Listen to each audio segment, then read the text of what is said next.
Hello and welcome to another episode of My Opinion Means Nothing. Now, I had to do some sort of mental gymnastics in my head when I was doing this intro because I've been recording the More You Know Mondays for the last 7 weeks and I haven't done an episode of My Opinion Means Nothing in a while. So it's, a bit of mental gymnastics. It's a little bit of quick maths and that. Anyway, this week on the show, I am joined by myself. I've got kind of used to recording episodes on myself on my own now.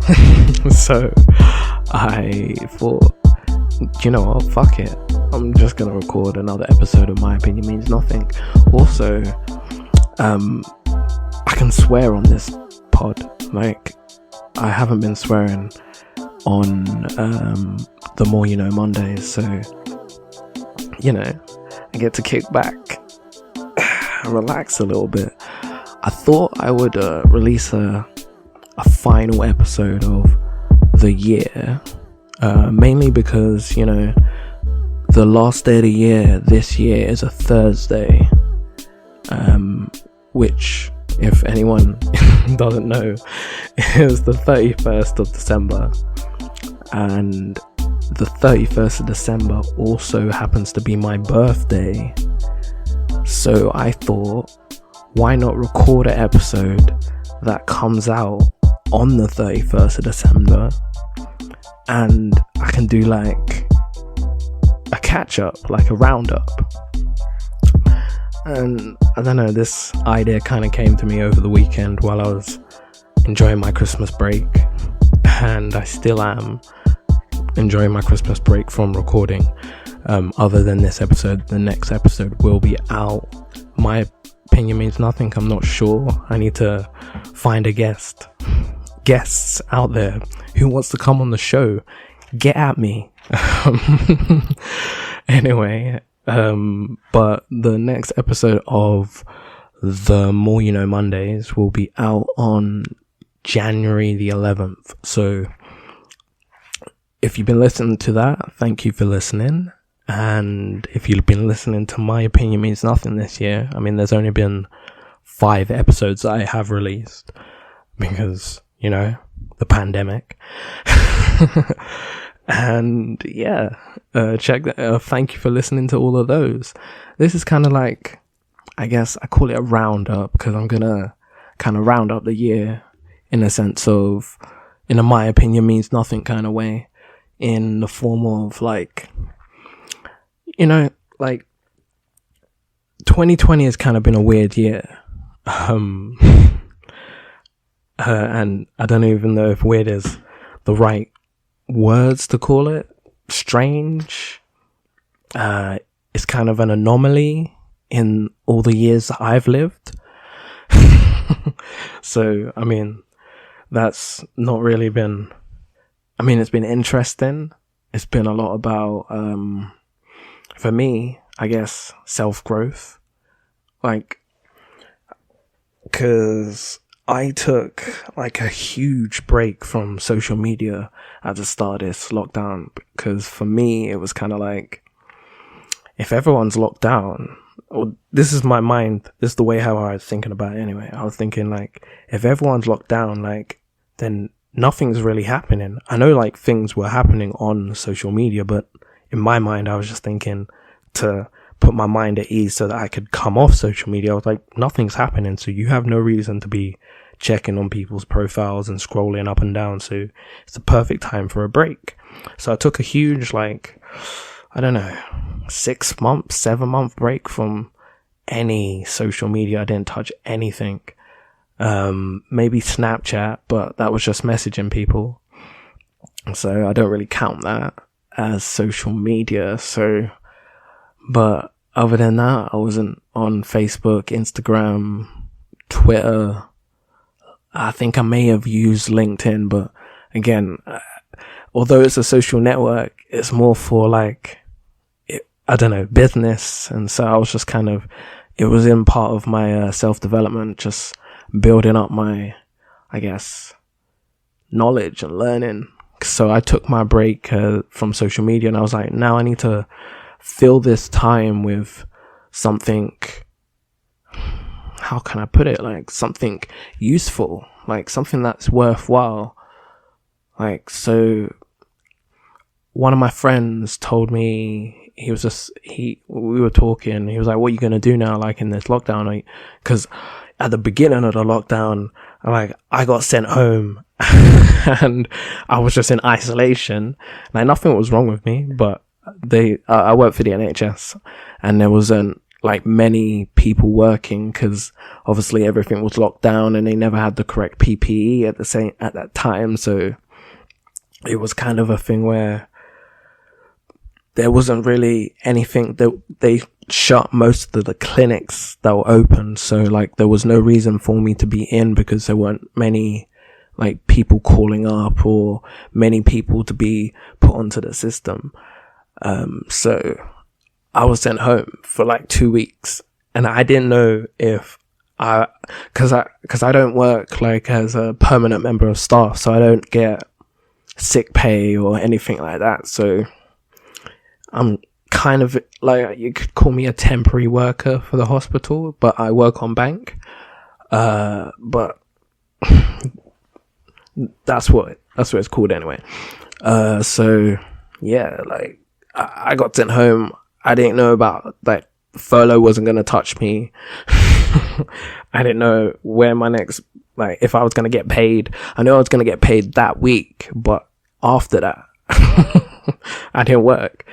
So I was just at home, and then my boss must have called me like just before the end of the first week I was off. So maybe on the Thursday, or maybe it was towards the end of the second week, maybe, that I was off. And I was just, no, it's the first week that I was off. He called me on maybe the Thursday or the Friday, and he was just like, yo, like, you can probably like come in again, like not this week, but like next week. And I was like, oh, cool.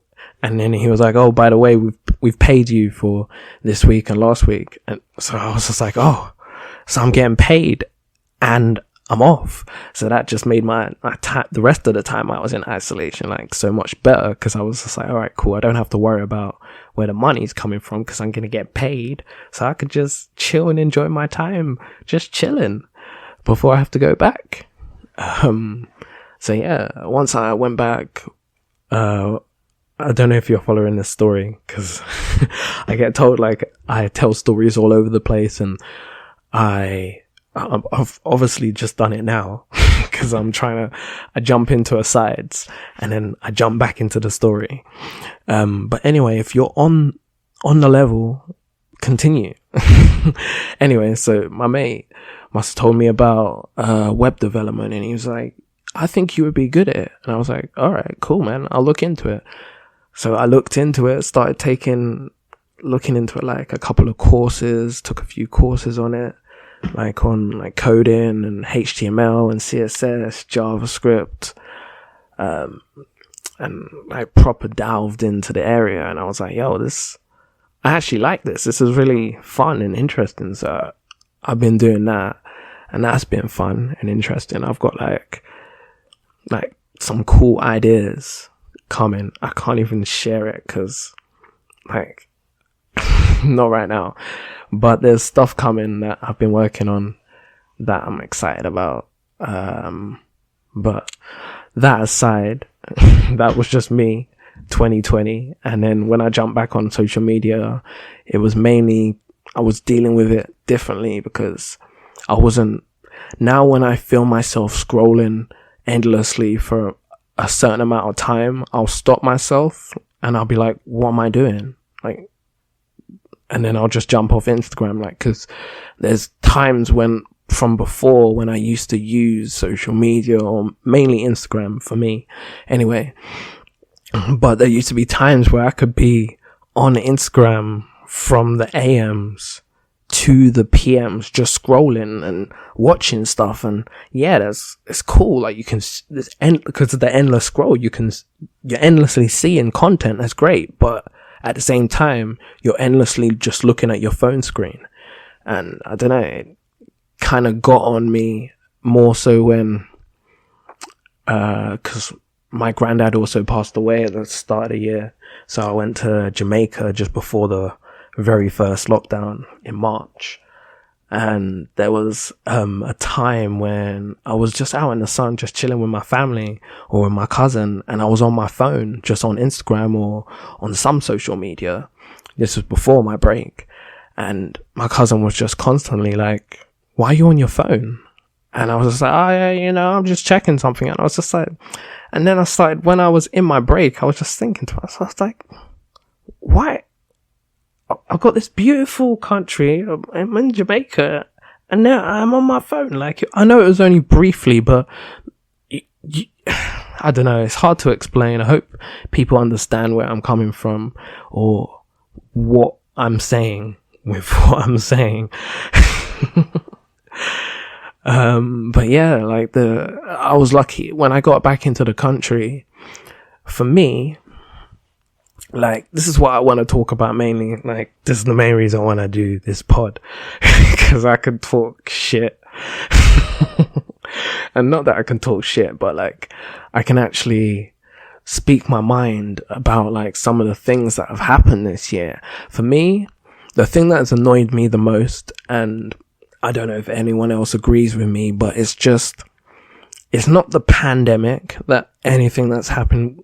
The pandemic, yeah, obviously it's happened and we've navigated it, but it's just, for me, the thing that's pissed me off the most this year is the way how the government has handled the whole thing. It's been a complete shambles, if I'm honest, to be honest.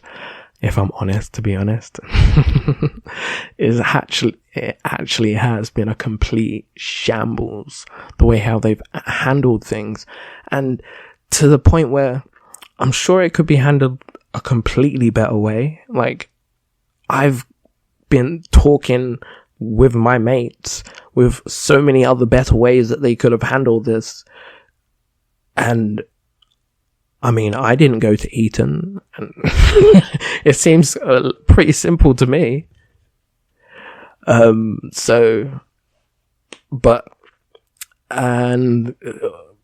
What can I say? The government will handle things the way they handle it, but I don't agree with it. Like, why were they so slow? Why am I hearing about like people, like, I got a friend who's in Jamaica at the moment, and he said they have curfews and things like that. Why don't we have a curfew on our lockdown? It feels like, I don't know, man. Maybe this is weird. It feels weird to say, but it feels like we had so much, although we were locked down, we had so much power still while we were locked down. Like, it wasn't a thing where like how it is in Jamaica, where if you're out past the 8 p.m. curfew and you're seen on the street by the police or the army, you better have a damn good reason why you're out. Otherwise, you're getting arrested or you're getting marched back to your house. You know what I mean? Like, why wasn't this happening? Because we didn't have the manpower, maybe. I don't know. I can't question it, but it's just like, you could have brought the army in. You fretted about it. Why didn't you do it? Why wouldn't this? I don't know, man. It felt like we had, although we were locked down, we had quite a bit of power. People were stockpiling stuff, but still, you could go to the shops. Like, it seemed like, why stockpile? Like, you couldn't still go to the shops. I don't know, man. It just seems like a very bizarre year, and maybe it's just because as human beings we've kind of been pushed to our like extremes, like to the peaks of what it is to be human, because I guess as human beings we're social creatures, so to be locked down and not being able to go outside and socialize as we usually would with is kind of, I guess, captivating. Not captivating as in, oh, that's amazing. I mean, captivating, like, in the fact of, like, you feel like a captive, like a caged animal or a caged bird or something like that. And yeah, it's just been a weird one. But this, I guess, has been my intro, or I'm just talking because I've got no one else to cut me off, and because I've kind of got into the swing of just, talking, me, myself, and the microphone. It's kind of, freeing. I don't have to worry about anyone else. I kind of miss having a guest, like just someone else here just to shoot the shot with. Is that what it's called? Shooting the shot, or spitting the ball? Am I saying the right phrases? Do people know what I'm saying? I'm just saying words anyway. So yeah, I wanted to do this episode in a form of like maybe a throwback kind of thing. So there'll be like the best of, because I've only done like 5 episodes this year, the best moments from those 5 episodes with all those guests that I've had on the show.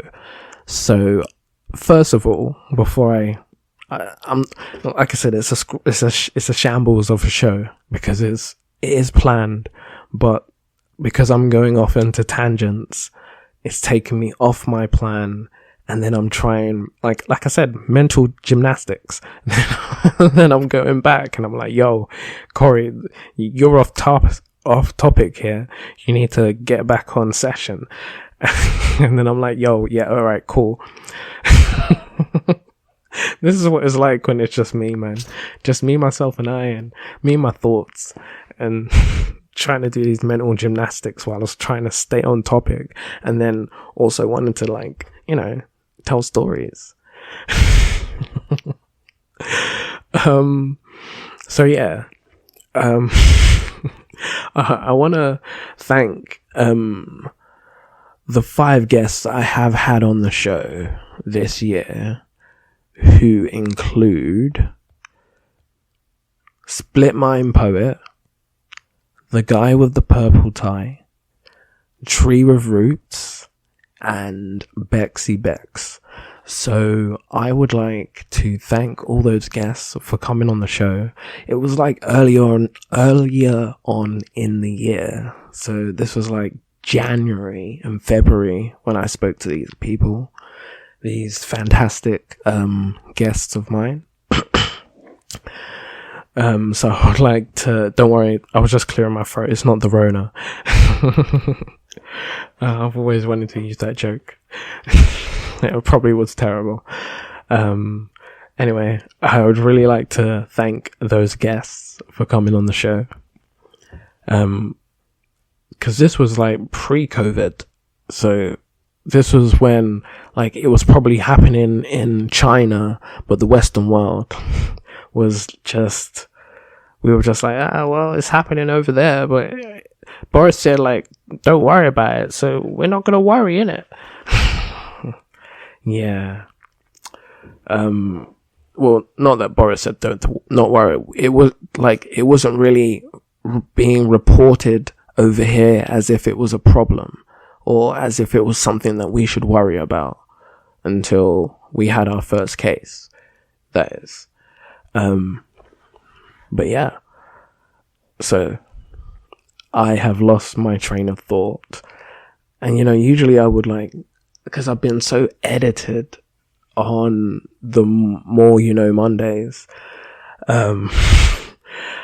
I've just not been able to just talk, not that I haven't been able to just talk, I just talk every week, or for the last 7 weeks. But what I mean is that I haven't been able to just no filter talk. Yeah, I guess that's the better way. Anyway, back on topic again. We were thanking the co-hosts I've had previously on this show this year. And also I would like to thank another really special guest. He doesn't even know that I'm going to give him this award right now. and he's like kind of a new but old host.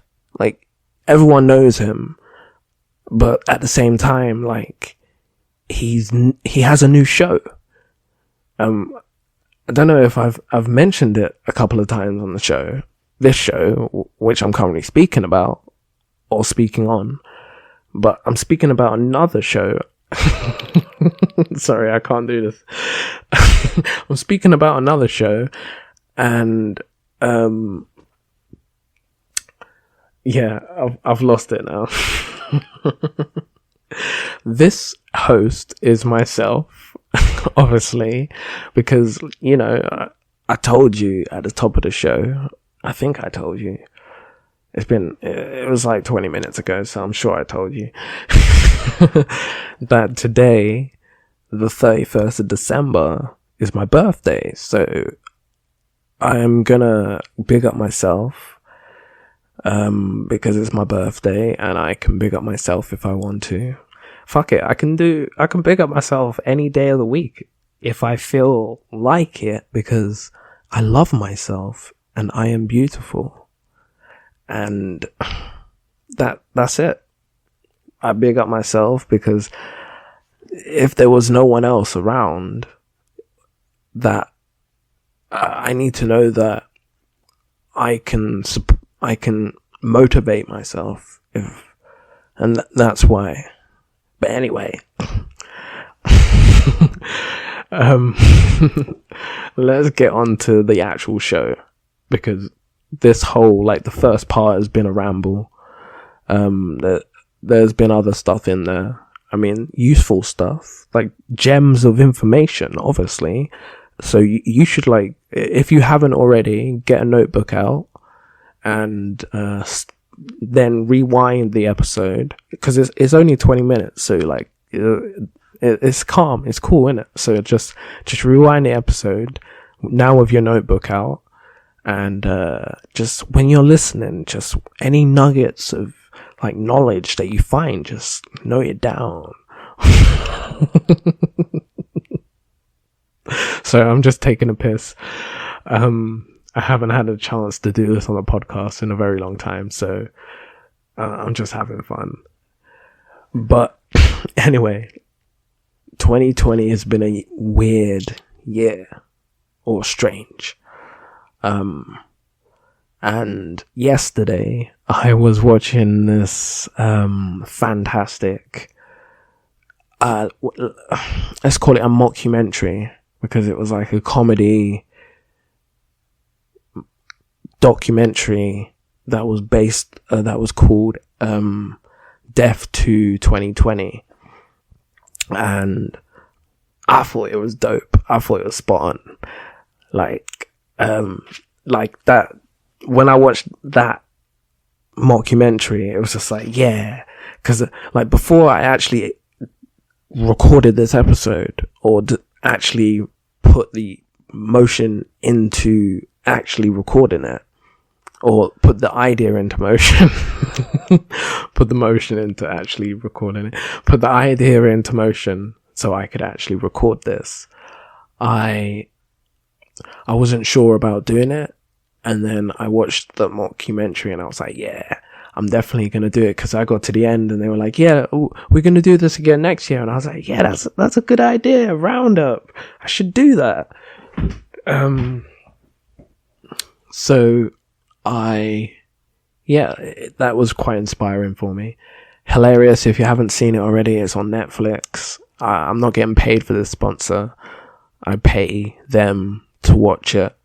In fact, that's a lie. I don't pay Netflix. My brother pays Netflix, and I made an account on his account, so I don't pay Netflix anything. So yeah, man, this is no paid sponsor. I don't pay them. They don't pay me for this. Just check it out because it's funny and I enjoyed it. And if you like roundups that are funny, like, it's kind of like drunk history, but it's living history, because it's like, it's a year that we've lived, and it's been so bizarre, and we've been in this together that, like, it's just, it's just hilarious. It's funny as hell. Check it out. So, I want to talk about the weird stuff, a few of the weird things that have happened this year, before I give you the best of 2020 with my opinion means nothing. I just wanted to, obviously, like I've been talking for the last 20 minutes or so about stuff that you guys at home listening are obviously enjoying. That's why you're still here listening, right? Like, obviously, because I'm going to take the silence as a yes, because there's no one else here to answer me, so I must be right? Anyway, let's stop going on those tangents, Kory. It's very hard because I was just about to go on another one there.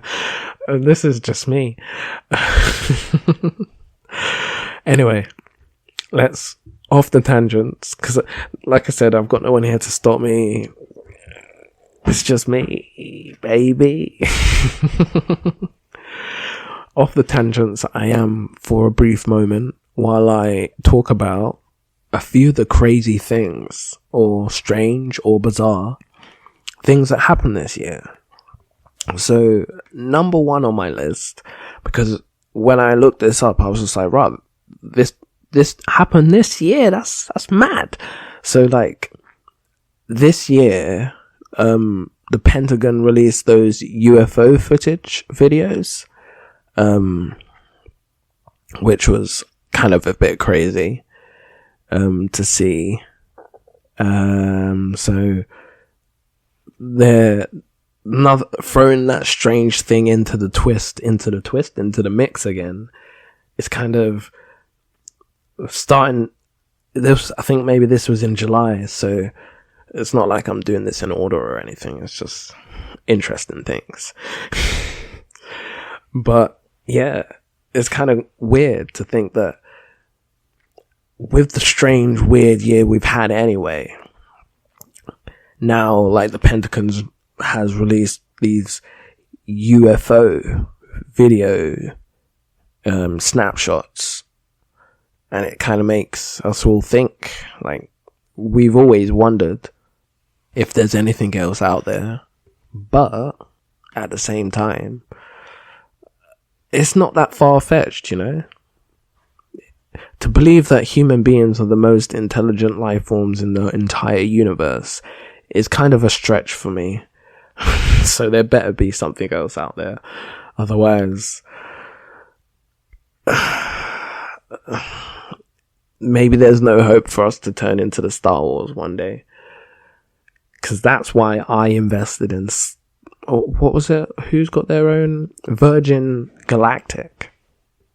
Which is kind of another thing that I did a lot of this year. Investing. Like, guys, when there was that crash in March, bare stocks dropped, and that was my in. I've made so much investing, and for me, it was just, I saw an advert or something where they laid out Apple, and Coca-Cola and Tesla, all these stocks, and they had it like 10 years ago what the price was, and now what the price is of their stocks. And I was just like, rah, so there could be a few, like, companies out there that I could invest in now.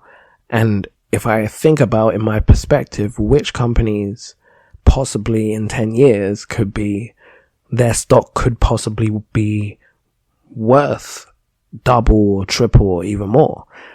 And maybe I'll do it on another episode. I'm not going to tell you my whole hand right now, my portfolio. But yeah, man, if you're interested, DM me, let's talk about it. But we've gone off on a tangent again, Kory. We were just talking about UFOs, and then somehow we got on to investing. Yeah, because I went to Sky Galactic, and then I've invested in that. So yeah, it all makes sense to me, but I'm sorry. And it rhymed. So another crazy thing that happened, or bizarre. No. This is definitely crazy. Now, I'm definitely not doing this in order. It's just, I've just looked at a meme.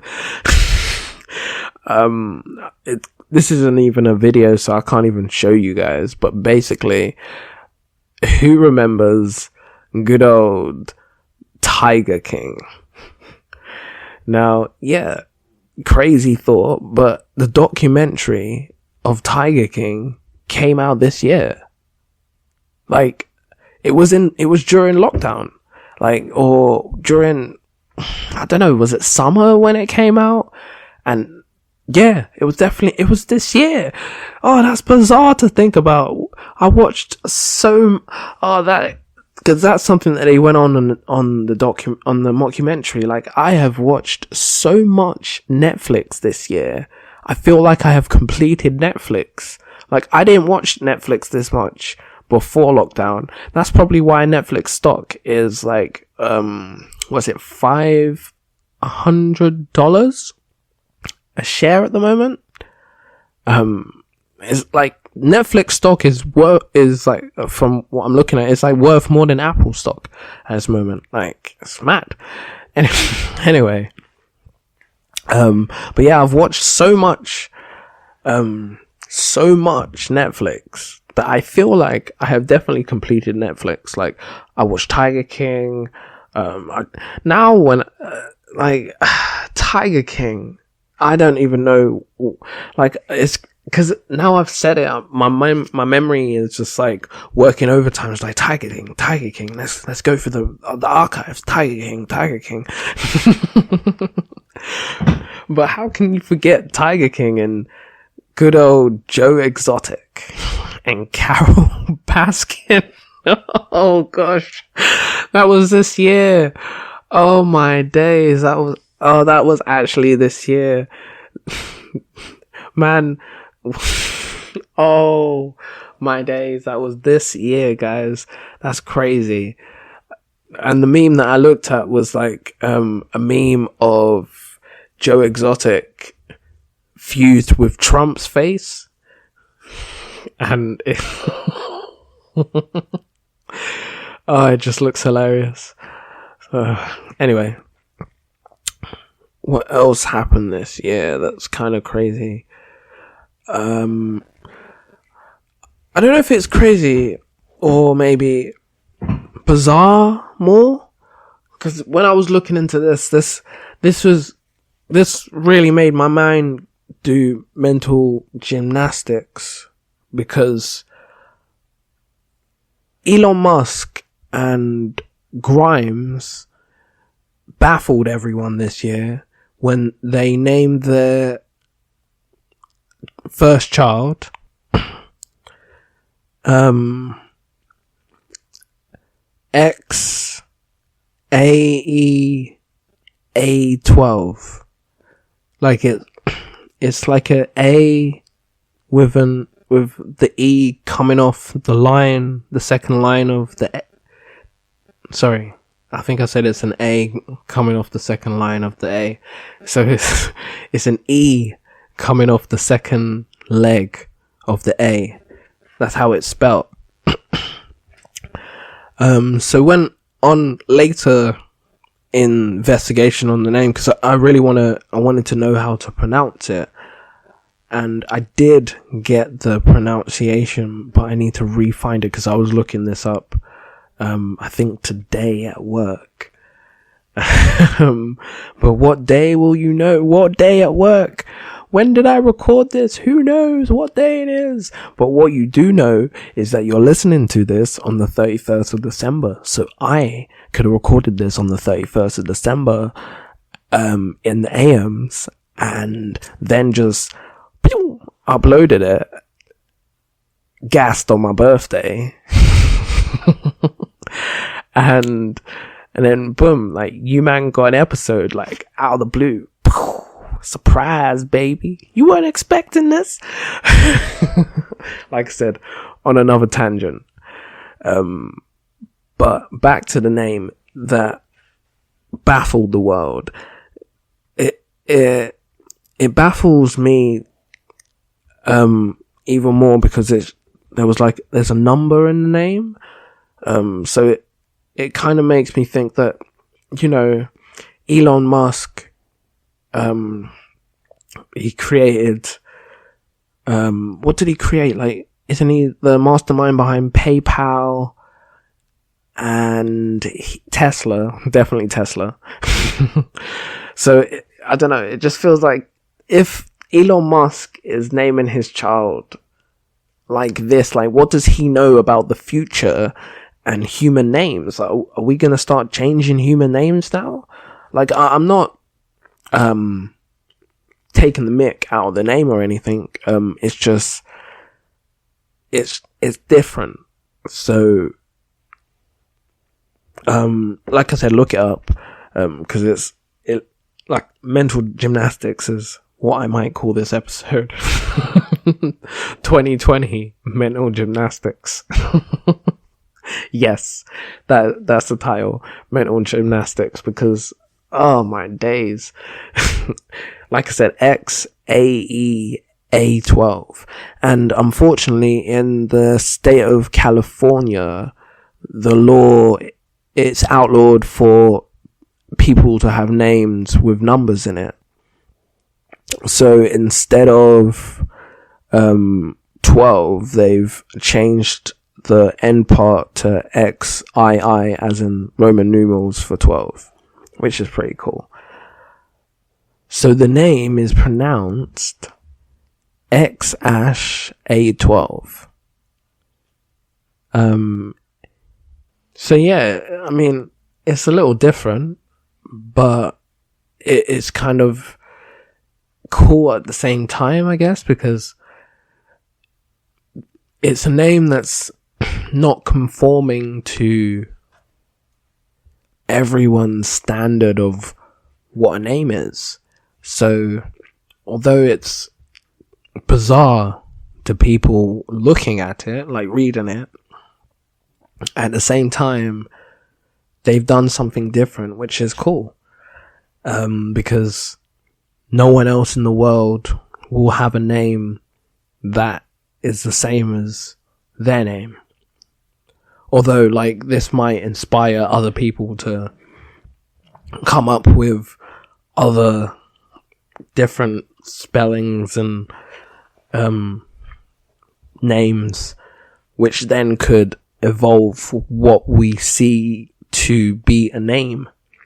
It could be anything, because it just depends on what your parents call you. Like, I think, I don't know what I was watching, but it's kind of a bizarre circle to think about, but unless you change your name and you actually name yourself something, no one ever named themselves. It's kind of hard to think about, but I was named by my mother, and my mother was, I was named by my mother and father, and my mother was named by her mother and father, and my father was named by his mother and father, and they were both named by their mother and father, and it just keeps going back. But no one actually names themselves. You're only named by other people, which is an interesting fact, I think. Probably something that no one's really thought about, but I have. So you're welcome. And anyway, back to 2020. Oh, no, actually. So apparently the XAE12, the reason why it's named like that is that the X stands for the unknown variable. The AE is basically the mother's elven spelling of AI, which stands for love or artificial intelligence. And then A12, which is a precursor to SR17, which is Grimes and Elon Musk's favorite aircraft. And the reason is it's because it has no weapons, no defenses. It's just really fast, so it's great in battle, but non-violent. And also because the Archangel, Archangel, my favorite song. Oh, so Archangel is Grimes' favorite song. I'm not sure who Archangel is by. Oh, sorry, it's by Metal Rat, I think. Yeah, Archangel is by Metal Rat. So that's her favorite song. So that's why the name is X-A12.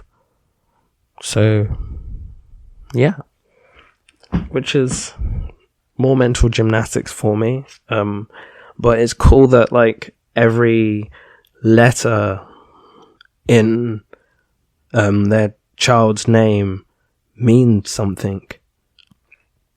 So, you know, like some people's names have meanings in the same respect. This kind of makes the name a little more special if you think about it, because not only does the name mean something together, the name is that person, but each part of the name means something to the parents, which makes it kind of like a double entendre, like extra specially. It's really beautiful, actually. The more you think about it, the more I've broken it down and actually thought about it, it kind of makes it less bizarre and more meaningful. But those are my thoughts anyway. What's your thoughts? Let me know, or share your thoughts. Start a conversation, talk about it. I don't know. Like, what do people do? Like, you listen to a podcast and they're talking about something cool, and then you share it with people. So yeah, do that if if you feel inspired to do so.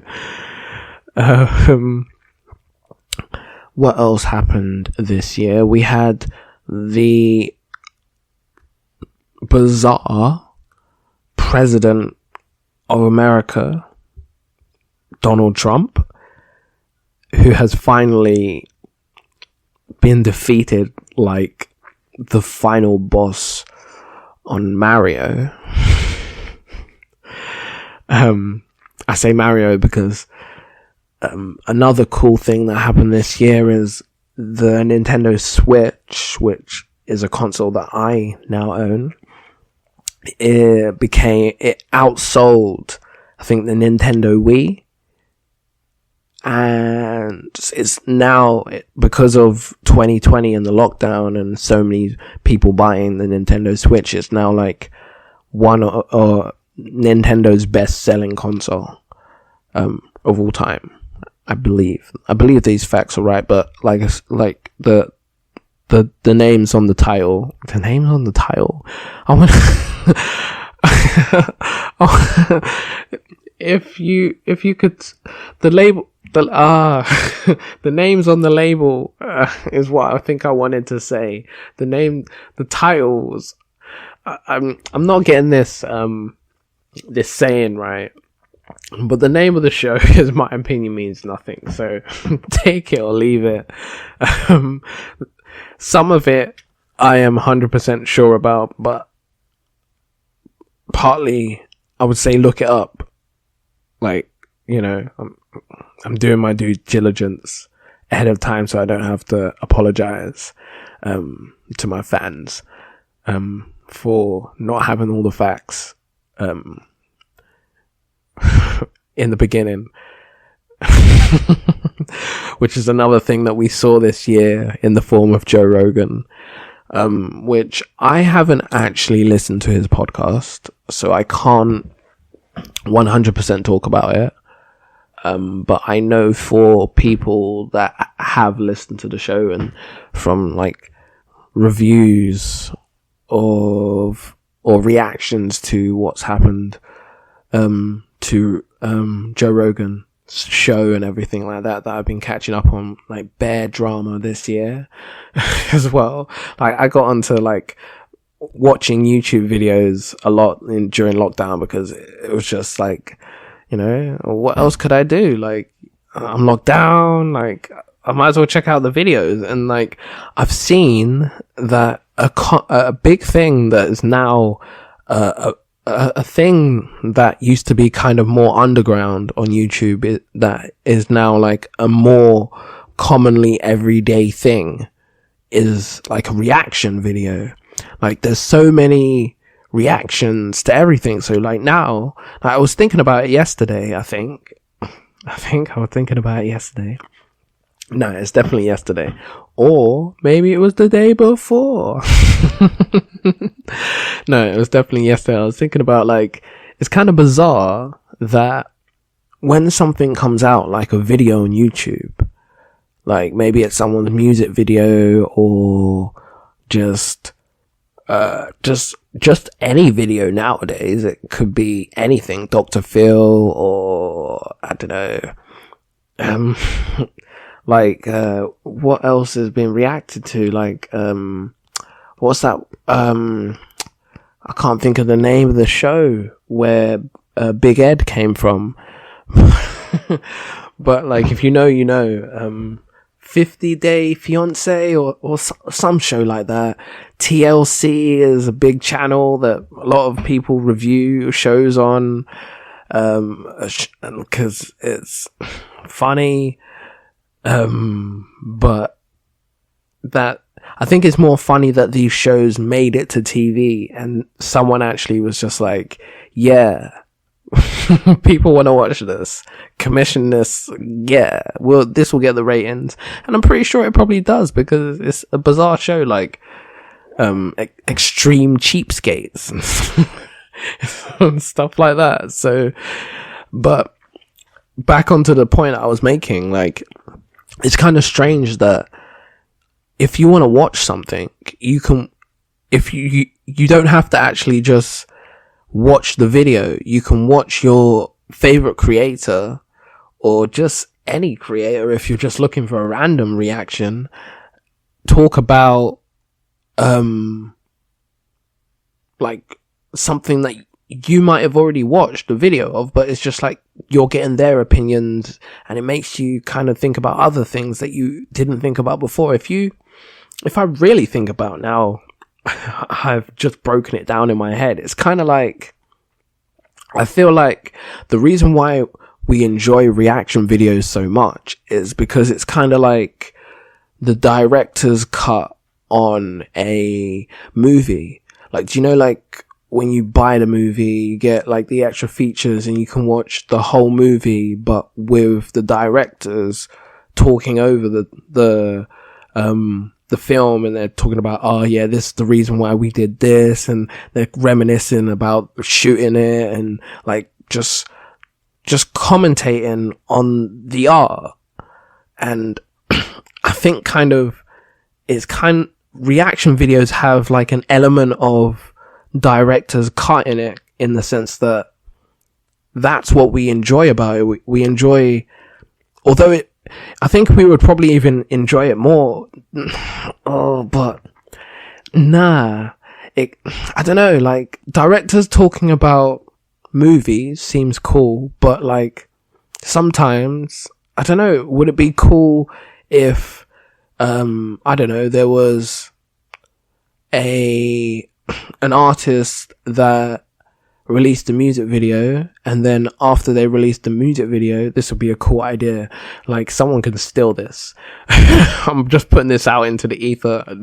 Don't steal it, but you could steal this idea. It's a dope idea if you're an artist, like, just to blow up your song, like, even more, because reaction videos are blowing right now. So you could release a song and then go and find a reaction channel, or even create your own reaction channel and just have a different person with you when you react to your own music. So you'll get, because I think I watched this on someone's channel. I can't think of the guy's channel, but he had Becks on his reaction channel, and he was reacting to Dax's song. And it was kind of this interesting dynamic that you got, where you got the outside reaction of the first time of watching this video with the kind of the artistic reasoning behind why things were happening.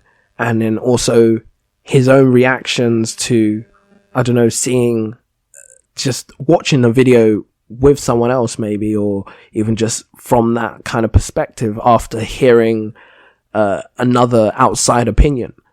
So it's kind of an interesting perspective that you can kind of get on the reaction of your own content.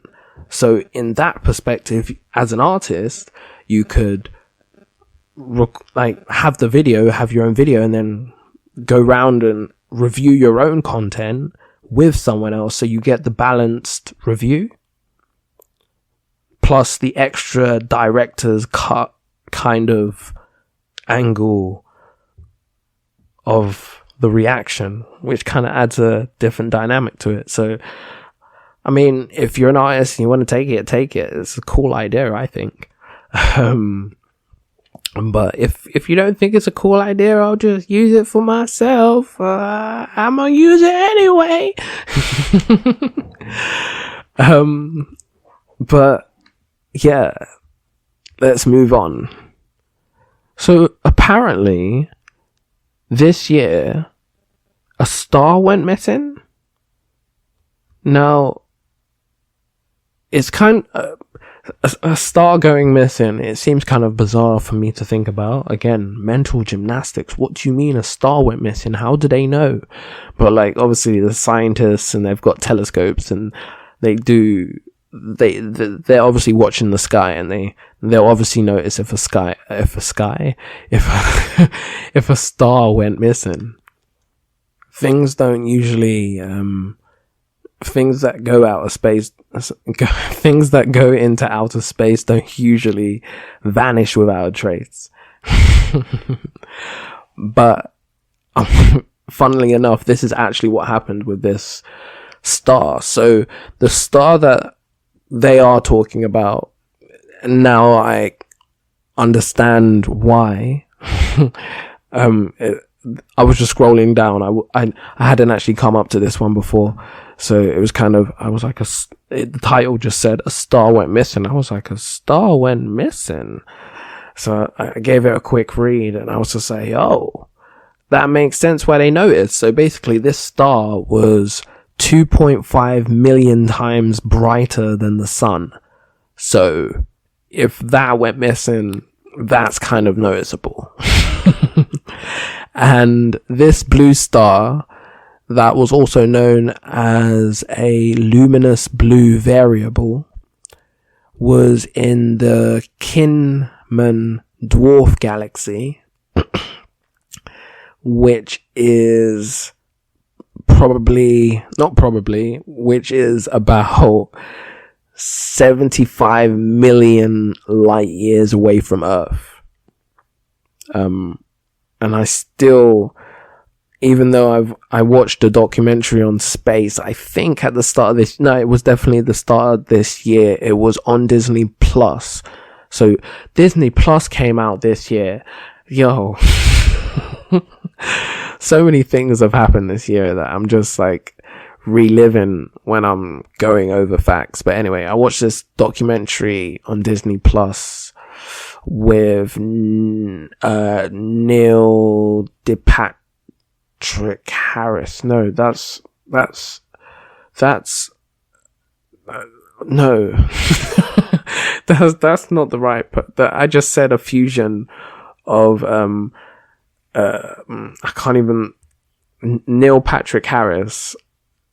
No, I think that's the only name I just said, Neil Patrick Harris. That's not the person I'm talking about. Or the person I want to be talking about is rather what I should be saying. It's Neil Patrick Harris is Barney from How I Met Your Mother.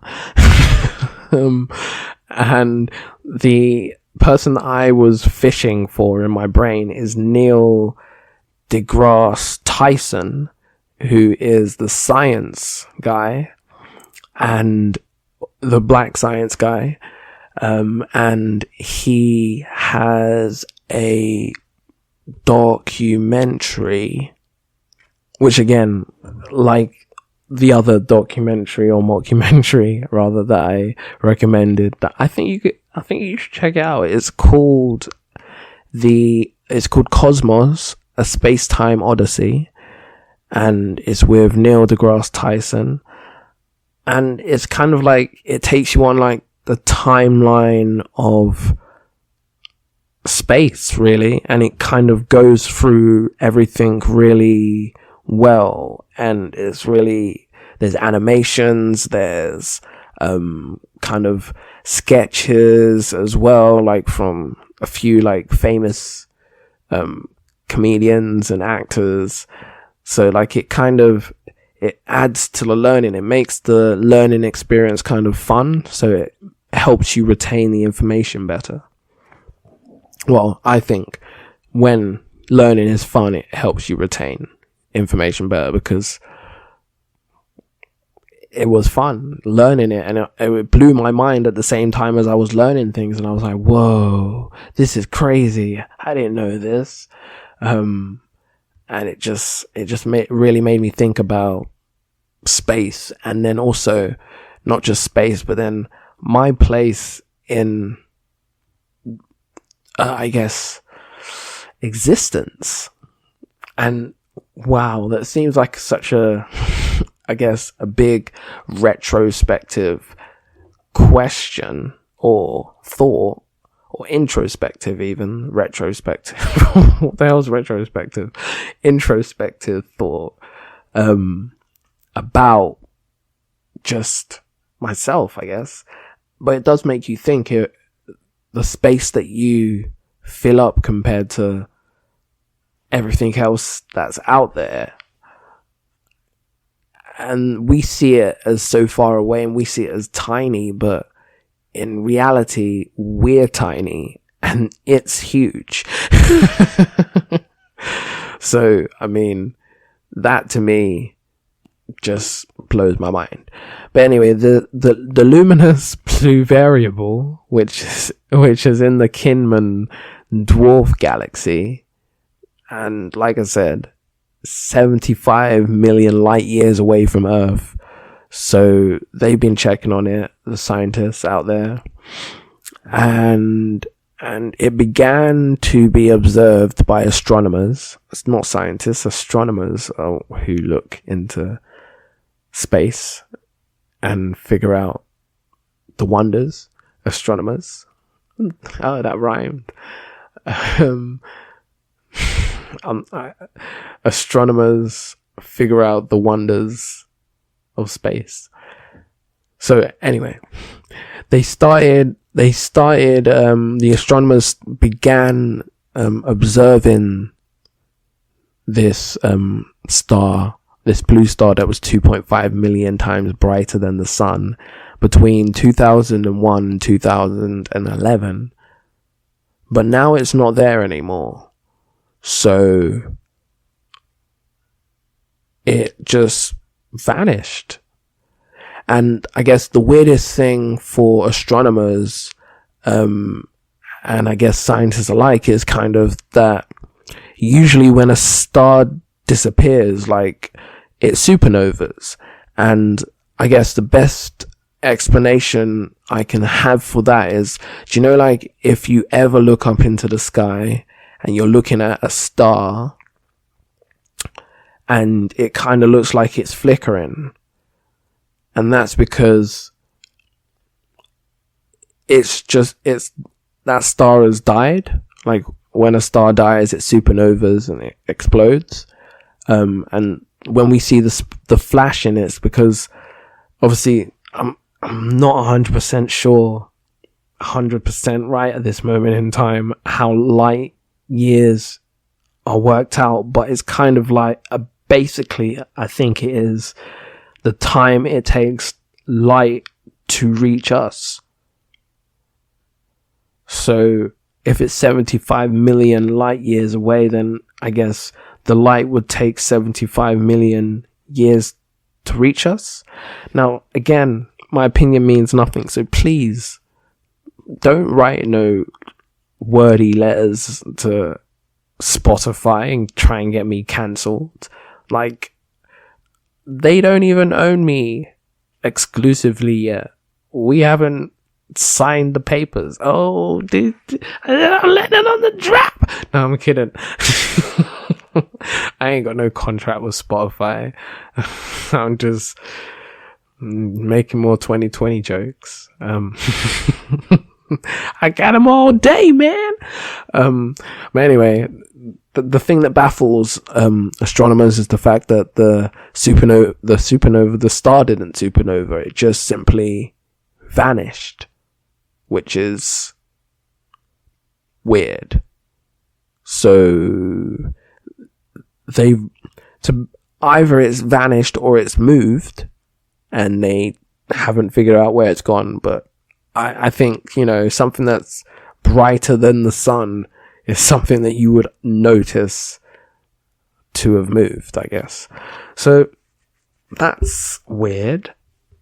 I thought I would do like different things, like instead of like just talking about all the crazy bizarre things that happened this year, I'll just talk about a few of them, because there's so many. Oh, so the last nugget from 2020, and I mean, this hasn't been a full roundup of the year. For the full roundup, like I said, I mentioned it maybe earlier on. I'm not going to say the minute because I can't tell you right now. But I mentioned it earlier. Watch Death to 2020 and you can get a proper roundup. But this is a my opinion means nothing roundup. So deal with it. Like I wasn't even going to release an episode. And then you got one. So lucky you. Lucky me.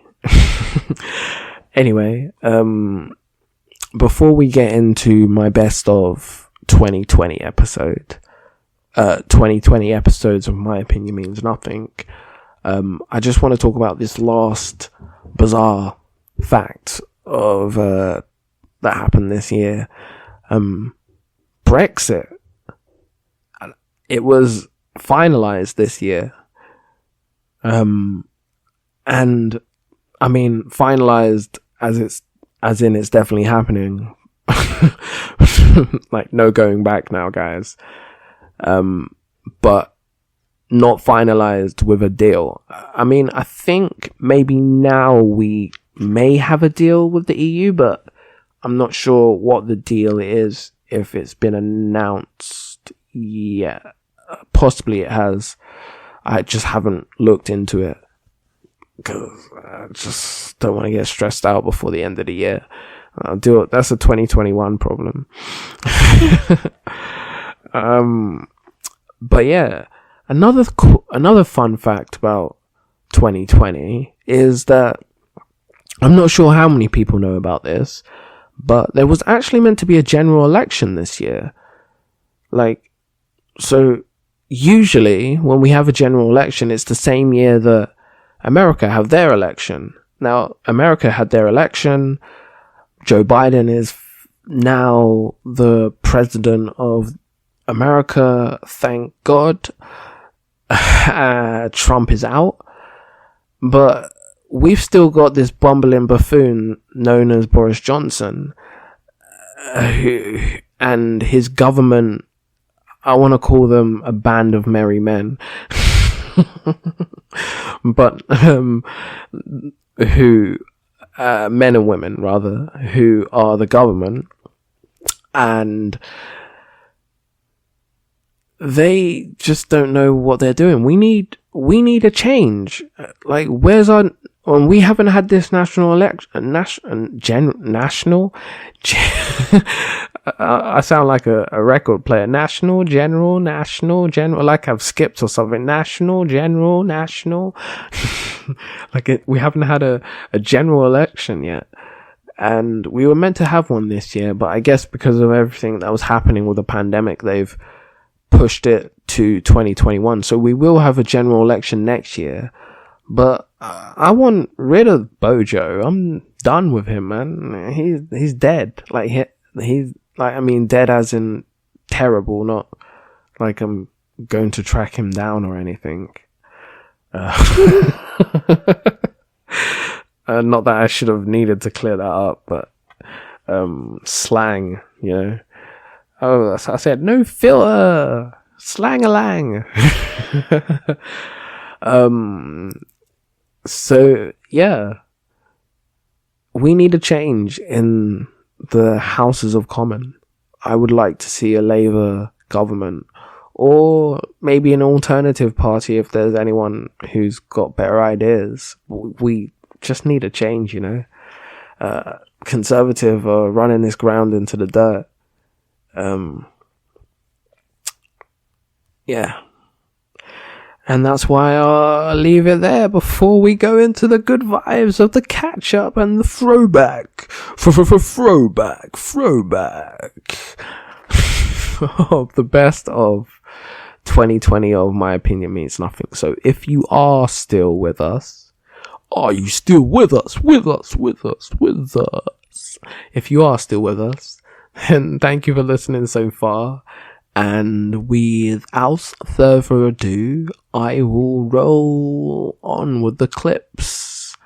I haven't really decided how I'm going to do this. I'm not going to introduce anyone's segment. It's just going to roll into parts. So it's just going to be like random dividendums. Is that a word? And you'll see when you're listening. It won't feel like, because I'm talking to you like you're gonna see my editing process. No, I'm just gonna edit it. But yeah, next up there will be my best of 2020 from My Opinion Means Nothing. And I know I mentioned this before, but I would like to formally thank again Split Mind Poet, the guy with the purple tie, Tree with Roots, and Becks. Thank you very much for coming on the show this year. And I hope you come back and catch us up with what else you've been up to. I know like 2020 was kind of a blip, but I mean, people still did stuff. Like there was times when we weren't in lockdown. I didn't really go out much, but I mean, some people did. So yeah, let's catch up, find out what you did, and just talk more. And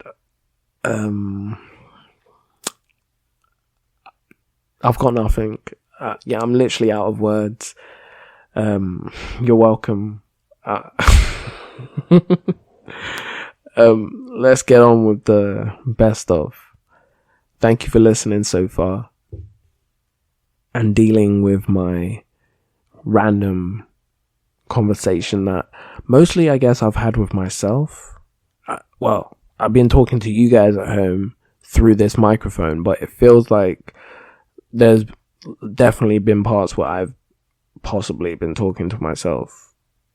But like I said, to you guys with the microphone. So I'm not talking to myself, but I am. I don't know. It's hard to explain. But I feel like I'm, do you know, like, someone's lying and they just keep digging in that hole. I'm not lying, but I feel like I'm digging this hole. So yeah. Thank you for listening, everyone at home, and thank you, my guests this year. Let's get into the best of. Let's go, shorty. It's your birthday. Oh, it's coming up, don't worry. It's coming up. It is coming up. I like 2 days apart. We're 2 days apart, aren't we? I'm 27, you're 20. No, I'm 31. So 31. It's like what? 4 days? 4 days apart. 4 Damn, days that's apart. not bad, That's not bad. It's all mad. You're back in the country on my birthday, I remember that. So that's good. We're welcome. Make sure you text me. Don't forget to text me. I can't forget. I might be on a plane or something. Yeah, no, that's cool. If I don't get a call, I get it. I'll be like, if he texts me, I'll be like, I'm blessed. I'll try. I'm blessed. I got one just off the plane. That speaks volumes for me. Transitioning from Trump to Boris. Gosh. But speaking of traveling, yes. I have this article that I found on Monday.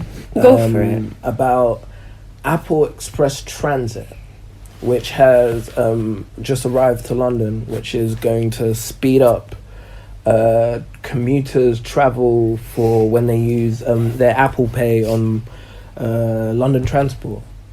And I thought it was cool only because the fact of Apple have worked with TfL to make some sort of technology that kind of speeds up the whole process. So they've got this whole thing called Apple Express. Is it just available for Apple products? It's just for Apple products. Yeah.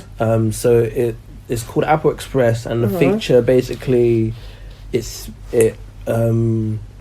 so wait, let me start from the beginning. Go basically. For it. So the reason why Apple Pay it takes so long for us to kind of maybe tap through on Oyster or whatever is because on Apple phones we have to have a biometric confirmation so that we can pass the transaction to go through. So it's either like a face scan or a fingerprint certification. Yeah, I didn't know that. So because of that, it kind of slows down. Sometimes you might kind of not scan your face properly, or you might not get your thumb on the fingerprint right, and it doesn't go through, and you're like, damn, I'm trying to do this again. And then all the while, like, it's peak when you got like bare 5-6 people behind you, and especially peak time, on the train. And do you know them ones where like someone touches, and you expect them to go through the gate, so you're already walking.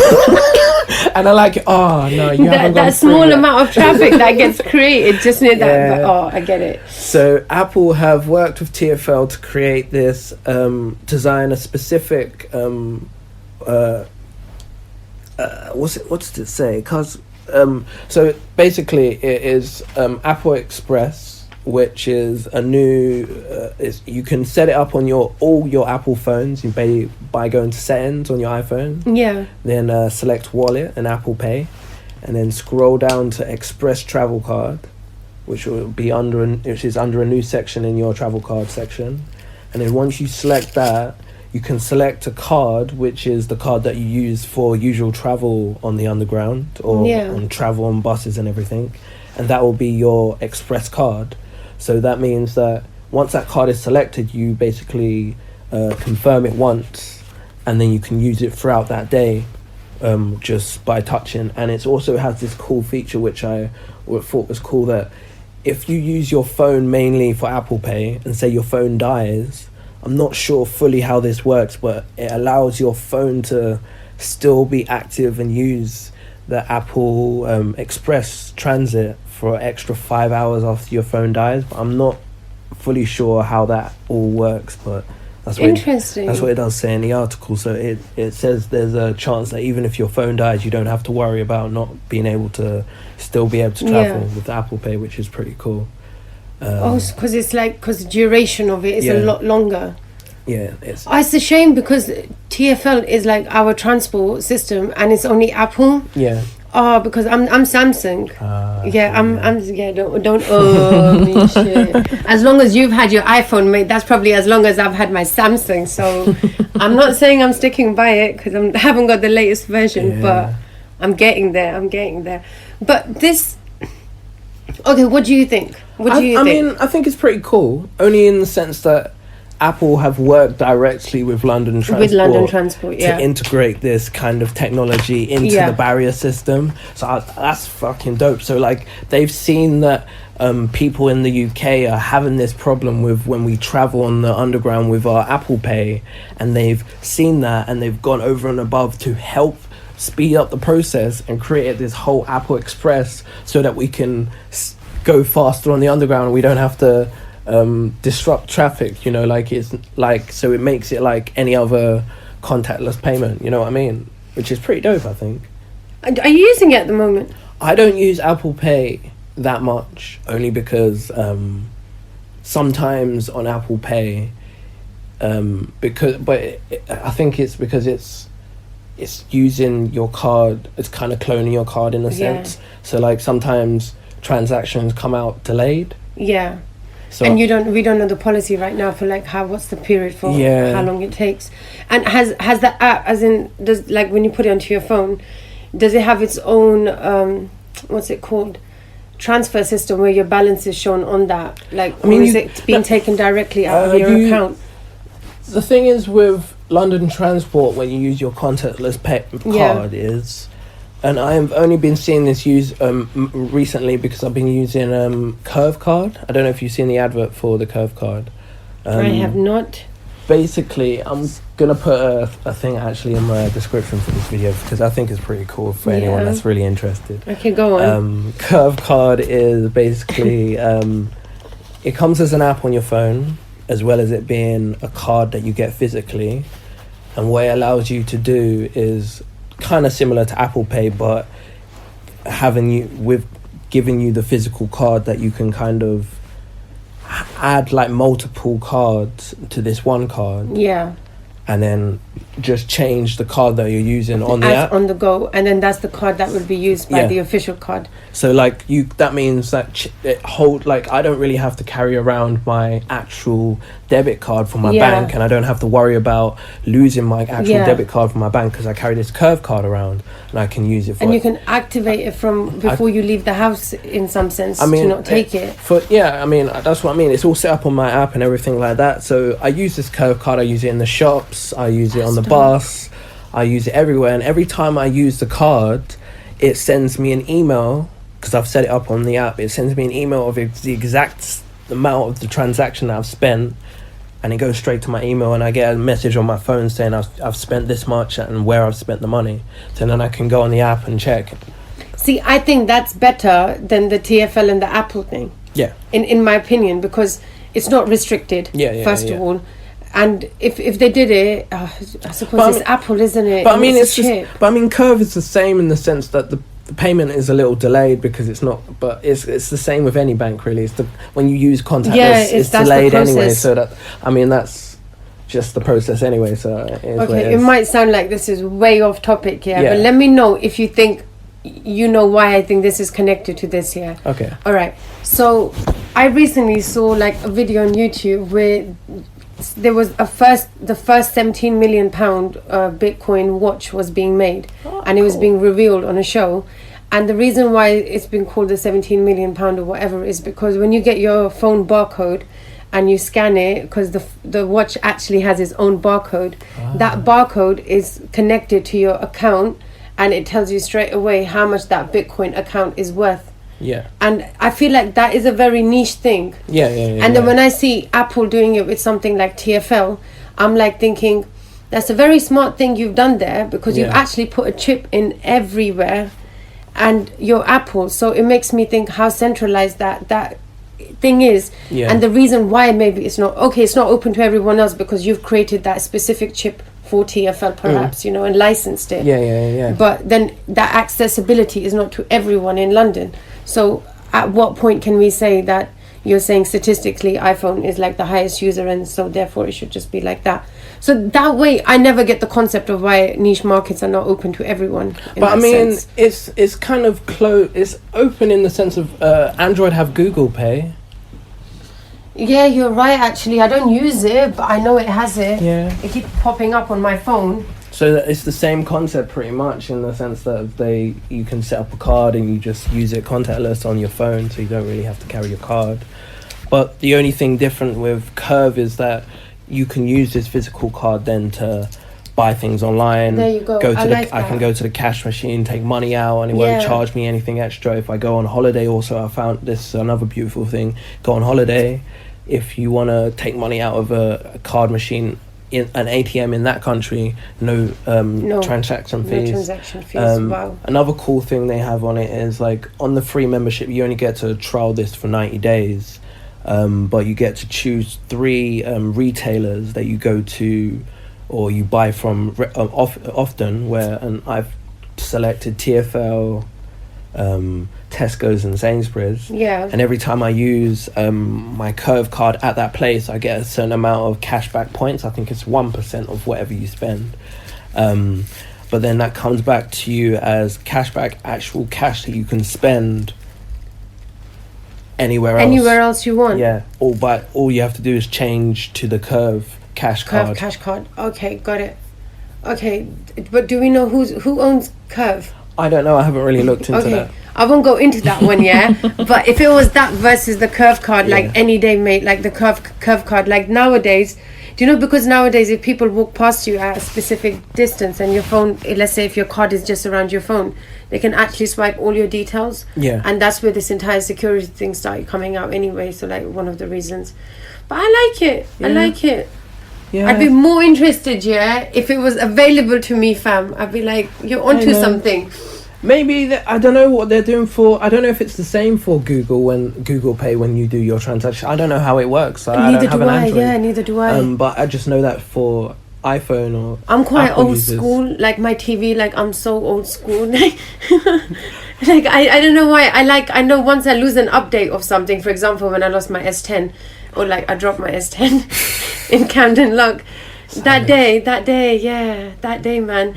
I was like, do you know what? Let's just stick to old school, traditional stuff. And I sometimes think, do you know what? I like to have that personal contact to know that this is my Oyster card.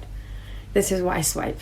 You know? I don't know where it is. I used to have that, to be honest. But then I started thinking about it. I was just like, it's kind of an extra step that I'm taking to put money on my Oyster card.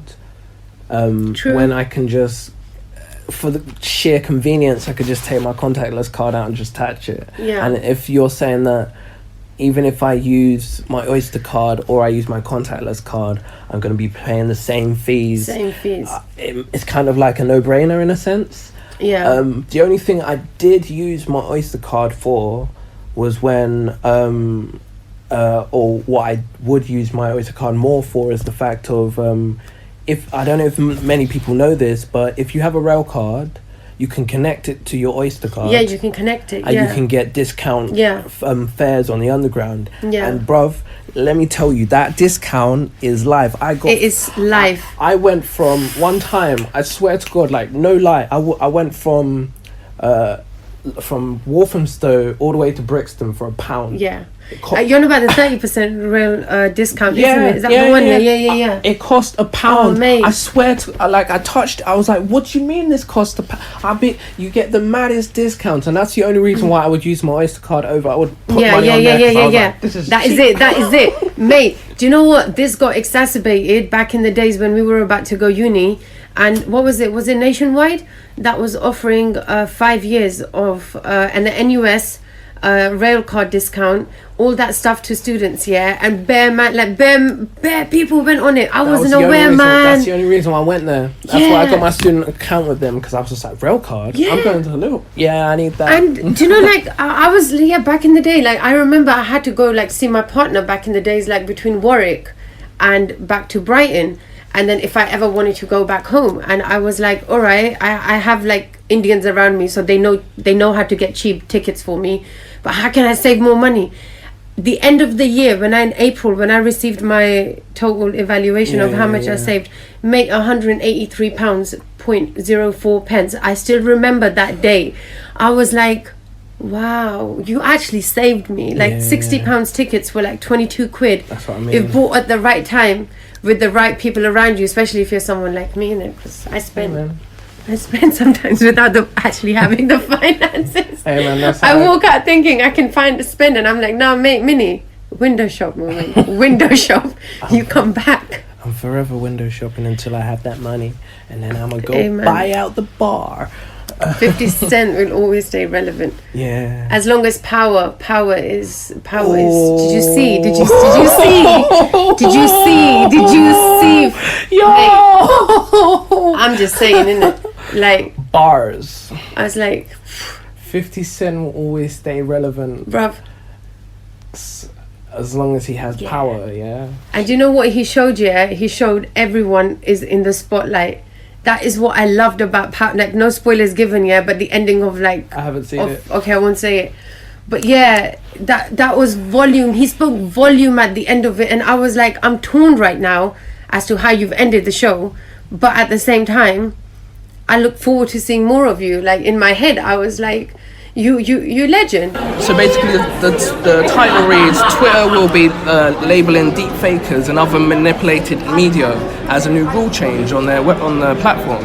So what that means is basically if something, for example, is deemed as manipulating media, they will label it as manipulating media, and kind of so you know that this is what you're going to watch is manipulating media. And if it's kind of too fabricated or fake, or like too fabricated or not real, they'll just remove it altogether. So they're making there's kind of like this no fake news kind of business. Like that is a very big thing. I remember, I think it was a while back. Like I never used to know nothing about fake news, and there was a big surge a couple of years back of different. What they posed as factual news articles, and they look pristine. They look amazing. And then there was a whole thing of like, oh, it's a hoax, oh, it's a fake news, oh, it's this. And I feel like nowadays, there's a whole influx of them, and it's very hard to like sift through what's fake, what's real, what should I look on, what should I not. And I think I understand what Twitter are trying to do. And I understand, like, they're trying to protect and make it better for people and make sure that people are getting the right information and are not misled. But I mean, it's a double-edged sword. It's kind of hard to stop. Yeah, it's a very double-edged sword, because you have to remember that one, by clamping down on it, which I'm not saying that they shouldn't, but by clamping down on it, you're kind of like reducing people's self-expression in a sense. You mean, but I also understand that you don't want people to, take something for fact and then it could lead grievously, of course, which is you should most definitely protect on that. But I feel like there should be ways to like. I don't know, it's a very tricky one. Yeah. So basically, they made this policy based on it was kind of like a feedback form kind of thing with the people that use the platform. Everyone that uses Twitter, they asked them the question, how do you think that we should kind of combat this? And this is kind of a community-based way of how they're kind of going to battle it. So in a sense, they're kind of taking on board what the users want and how they feel that they could be, protected from this. But like you said, it's taken away in a sense from freedom of speech, and that's kind of the reason why we use Twitter, or people use Twitter, because of that freedom to say whatever you want, no matter whether it's kind of good or bad. But I feel like I think it's a good thing that they're actually using, information and things that they get from what people think, and I think that's definitely a very good thing that they're trying to do. But I also feel like a lot of people from hearing about there's fake news online, be careful what news you believe is fact and whatever. I think it's made because us as human beings, we can be very indecisive. Yeah. And the moment we hear something is fake news or there is such thing as fake news, we're then very what's the word I'm looking for? We're very kind of mistrusting of it. yeah, we're very mistrusting, but then we're also very naive in the sense of like we then think, okay, everything on social media is now not to be taken for fact.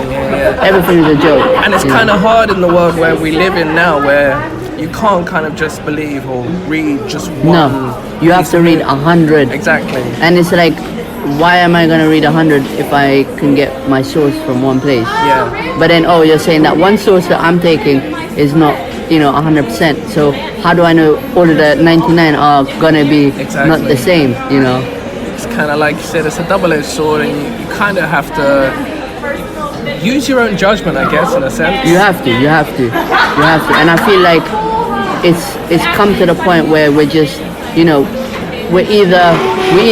it's either two ways. It's either polar opposites of, one side you're either you're that one person who's reading 100 pages and 100 different sources to get, the right information, or you just don't do it at all, and you really are switched off from all world news and world facts and things like that. Well, I know people that only get their news from Twitter. Yeah, there are people that only get their news from Twitter. I think the first place I saw fake news as a problem was Facebook. Facebook was deemed as fake news platform. And then I jumped off Facebook. Yeah, and that's what happens. Tell the truth, the real reason I jumped on Facebook, was because my parents jumped on Facebook. And my parents were my mom was on Facebook before she was on Facebook, because do you know like them ones where I posted a status or something, and then tutus by the time I got home, like I did it She's what this? So by the way, so and so said, I was like, but how did you? You're not even. When? Where? Who told you? It's fake news. Leave it alone. But no, my parents are not tech savvy. Yeah. Let me shorten that word because it's gonna be a madness. Yeah, they're not tech savvy. You're lucky. And to be honest, I did mention it to them I said to my mom, I said, you should get Facebook because so and so auntie has got this and that, and you could connect because she's all the way in Ethiopia and whatever. And then they were like, nah, I don't want it. And they're like, because their biggest fear with technology and stuff like Facebook and whatever is privacy. Now in their mind, they think if I am your friend, your friends can see my friends, and my friends can see your friends, and you can see everything that they post. Pretty much, but even though I've explained to her 100 times, there are privacy settings, there are ways you can no, but this person said this, so I believe this person.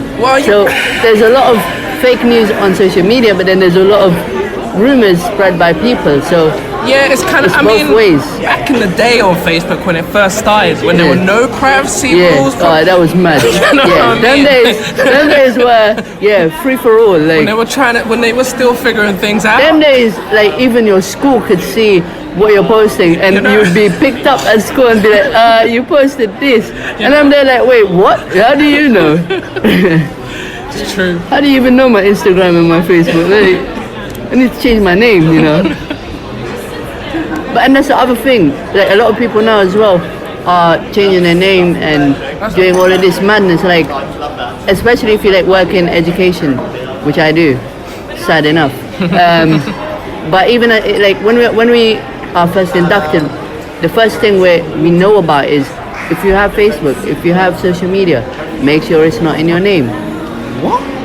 Because what happens, the kids will find you. Yeah, they will find you. But the other thing I'm still strong on, and even in that sense, is you still have privacy settings. Yes. So they will see you're on Facebook, but they don't see nothing apart from that. They can't add me. They cannot do nothing like that, But it is like, even what Twitter are doing, it is, I guess, a lot on safeguarding. Yes. And safeguarding us as people, And some people will hear the word safeguarding and think, it's only vulnerable people. But no, you have to be safeguarded as well. Everyone, because you cannot then go and take something that you thought was fact, and then our hearts break heavily. So if you take something as fact and then it's not fact, you're then like, so what is and what isn't? It's true. So the second thing on the tech news will have to be about Android. I only think this is cool. I don't know. Do you have an Android? I am. I'm an Android user. I used to be an Apple user, okay, cool. but I defected. What made you defect before we continue this argument? This article, rather. How can I sum this up? You know what it is? Like I was very like an iPhone person. Yeah. And I had all the like the 6, the 4, all of this, whatever. And I guess one reason I only used it or had it was for the FaceTime feature, because other people had FaceTime and all of this. Which now with Skype, you don't need that. So it's like, get Skype. So then we can. But I feel like the reason why I did defect to Android is because I dropped both of my phones after their warranty and their insurance had expired, and they both broke massively. And then I was like, you know what? Let me try and go fix it in the Apple store. And they said to me, oh, do you have your insurance? I said, no. And they said, okay, cool, it's going to be $79. I said, nope, thank you, bye. I'll get an Android. It's cheaper to buy as well. I guess.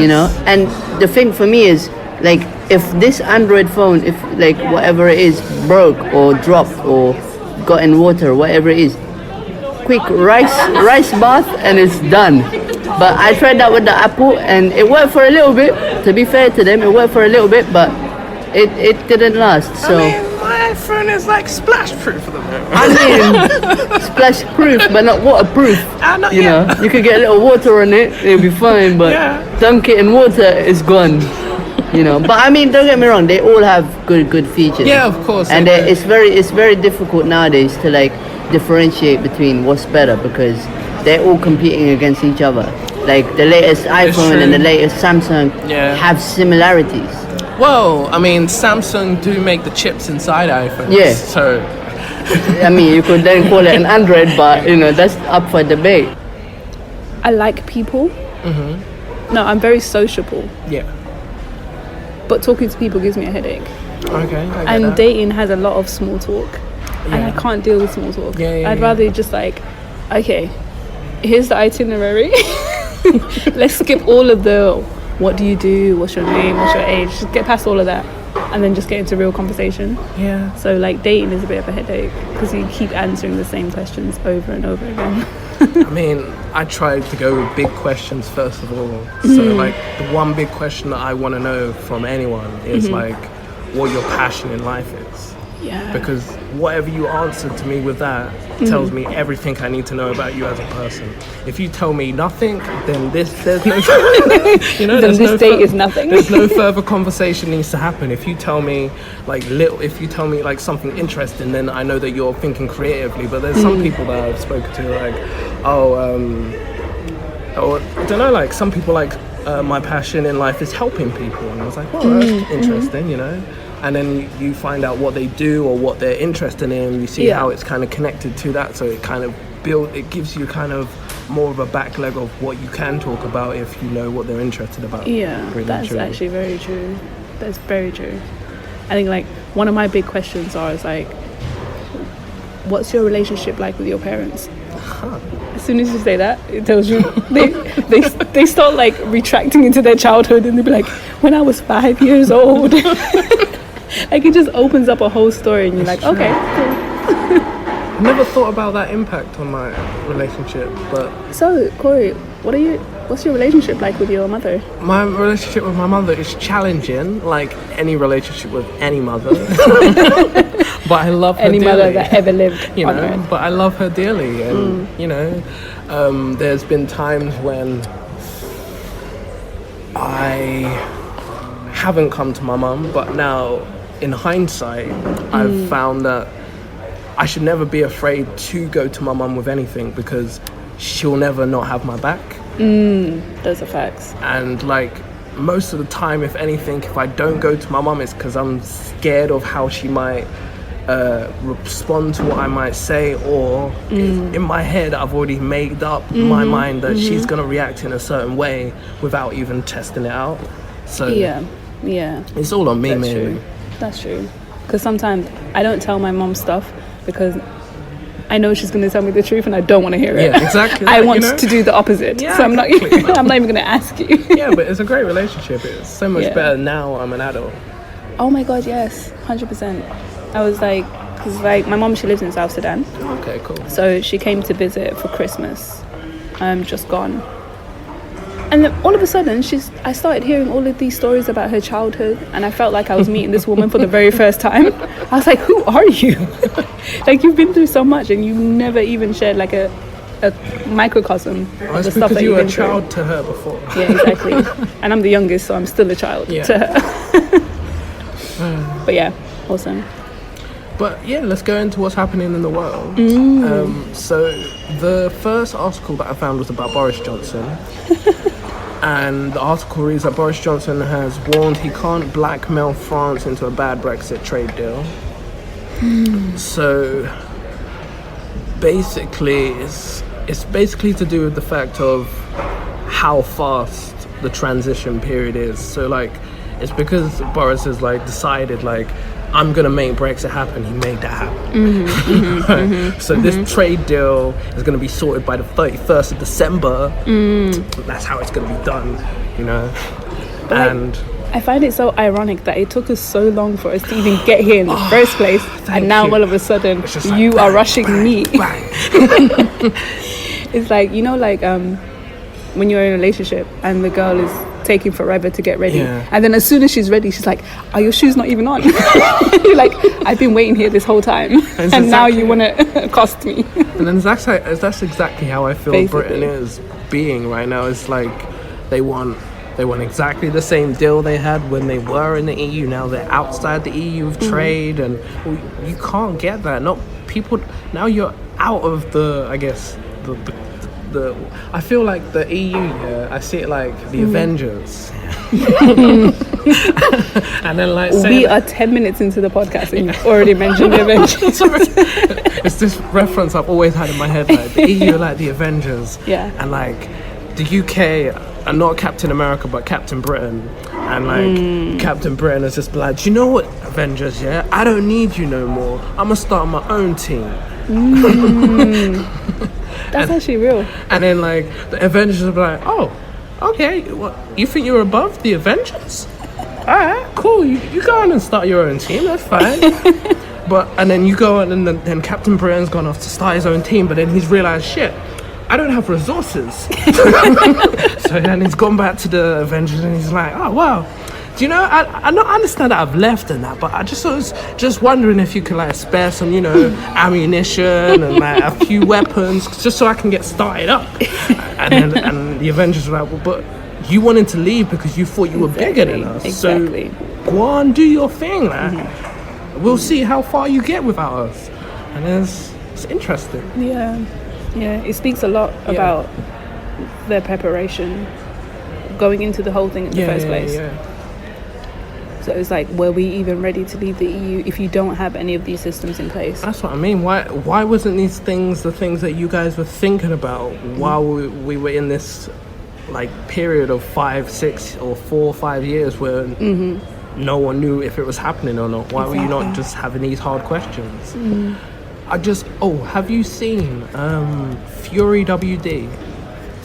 He has just released a new I guess short film TV series, and it's called The Hood House of Parliament.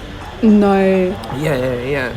So I think I was watching the first episode today. That's why it's popped into my mind, and it's kind of what they've done is kind of the tagline reads, imagine the government wasn't run by the wealthy upper class and the inner cities were making the rules.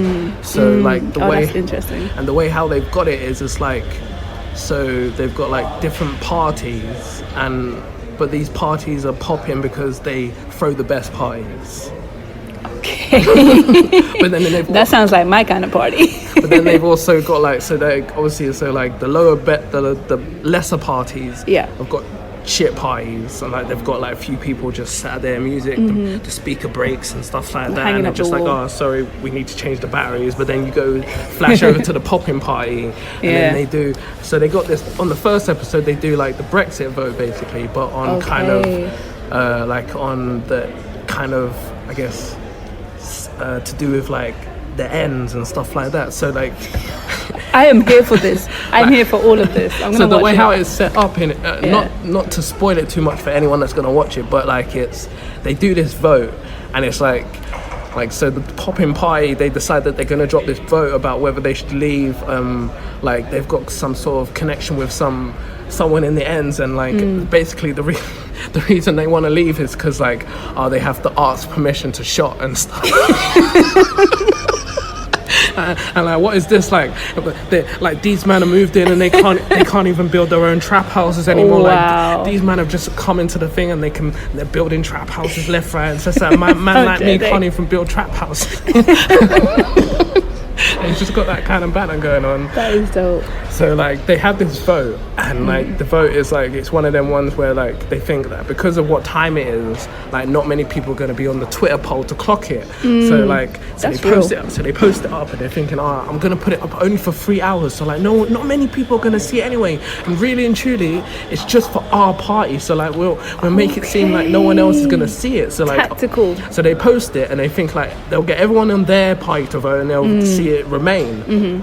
But somehow word got out that other people were on it on Twitter at the same time. They see the poll, then they're calling around everyone else and like, you man need to vote, leave. So from the first episode, it's looking interesting. Do you know what? You just gave me a whole motive for tomorrow evening. That's what I'm gonna do. I'm gonna send you the link because Please do. Fury WD. I remember when he told me he was working on this, and I was just like, I had an idea similar to this, but I wanted to see how his one works out before I start writing on my one, because I wasn't sure on how exactly I wanted to do it anyway. So like seeing how he'd done it has actually given me an idea of exactly how I want to do it and stuff like that, or a different idea that I wanted to spin off that, which would be cool. No, that's hard. That's actually hard. Yeah, Hood House of Hood Parliament. House.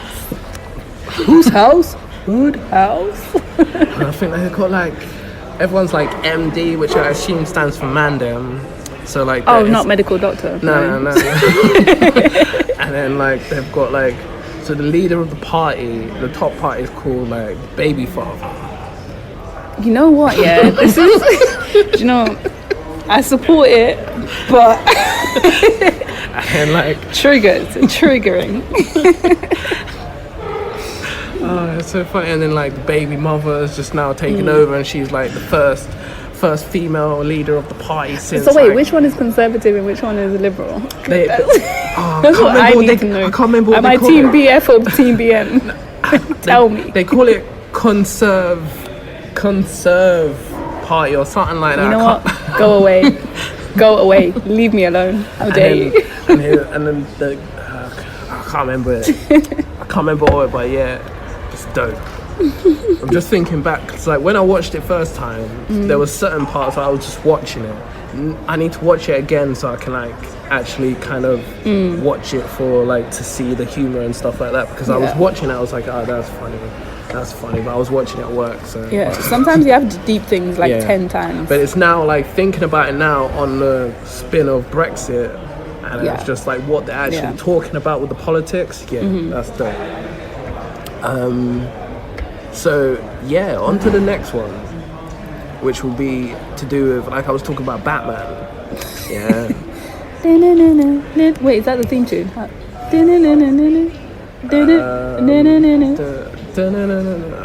feel like Batman. There we go. So, the new Batman is going to be Robert Pattinson. It's gonna be who? Robert Pattinson, you know, from Twilight. So I waited to the show to tell you. I'm sorry. That's why I said I waited to the whole show. Batman. Yeah, The whole Batman is gonna be Robert Pattinson. Yeah, so From Twilight. Yeah. So 2021, the new Batman comes out, and Robert Pattinson is playing Batman. I mean, I feel like I might need some tequila. Is there a bar around here? Waiter, I need to drown my sorrows. Are you serious? Yeah. Like, I'm not a huge Batman fan. Yeah. Christian Bale, that was okay for me. Like, I don't watch all of the movies. Yeah, I hear that. But knowing what Twilight, like, and I'm sure he's a talented actor and he can pull off Batman. But I'm just basing it on Twilight. I'm not happy. Not happy at all. Although, who's playing Catwoman? What's her name? Zoe Kravitz is playing. If it's not Halle Berry, I don't want to hear it. Zoe Kravitz. Oh man, it's not Halle Berry. Who is Zoe Kravitz? Lenny Kravitz's daughter. You know what? The last name might have gave it away. I should have known. The last name might have gave it away. Zoe Kravitz, where's this picture? Images. This is what brings me on to the next point that I found when I was telling you about the article that I saw not long ago. It came out today. So it says that Boris Johnson has silenced on advisor. What's his name? His name is Andrew Sabisky. So Sabisky's made a comment that black people have low IQs. Okay. And Boris Johnson hasn't made a comment on whether he agrees or disagrees with this point. Right. I mean, so some guy makes a very general sweeping statement. Oh no, it's someone within the cabinet. Cabinet, yeah. But who cares? Am I allowed to swear on this? No, yeah, swear away. Go who gives a shit what this guy has to say? Like, yeah, of course. Ultimately, if he thinks that black people have low IQs, where he got these statistics from, I don't know. Is he taking into context or consideration what we're about to talk about, which was like generational trauma and the institutional racism within schools and how that affects people that are marginalized by society? I don't think he is. No. And quite frankly, I don't care. No. Like, I'm not saying that people should. People should care as the point of these people are within government, right, who are running the country. Now, the whole country flipped out when the Labour Party supposedly made this comment that was anti-Semitic. Do you know what I mean? Now this guy has made this comment, and no one cares. Yeah, people like to pick and choose. What makes the tabloids. Do you know what I mean? That's nothing different in that one. No, of course. It's just very. Certain people have voted for this prime minister that we have, and it's. Boris Johnson? Yeah. Who voted for Boris? Not me, but the majority clearly did. Oh yeah, okay. For him to be the prime minister now, and in 4 years they're gonna be running again to try and have Boris Johnson again as the prime minister. I don't know, man. It's if the right people aren't in power, then as much as things have got better for us, they can get worse. Because they're the ones making all the rules. Do you think things have got better for us?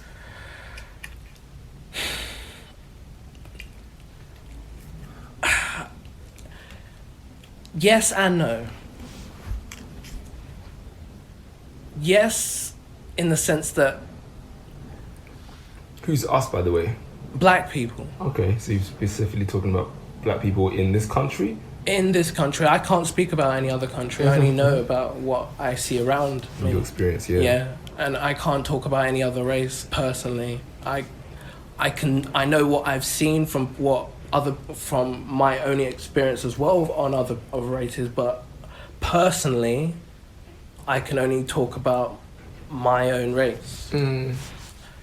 But even that being a thing... Well, first of all, before we are black, white or brown... We're humans. Right? We are beings of different hues. Yeah. Hue being, right? but the race that people that you're reflected in, and therefore that society shows you as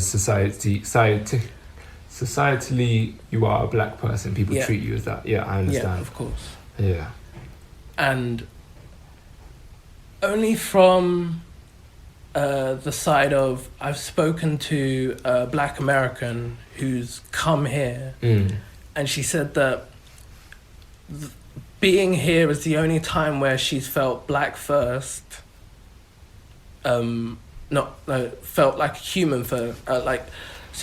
In America she feels like it's more racial, as opposed to how it is here, where she feels more human first and black second, as opposed to black first. Yeah, I've spoken to quite a few people from the US, and they said a very similar thing. And to be honest, I just think it's a lack of understanding of how this society works.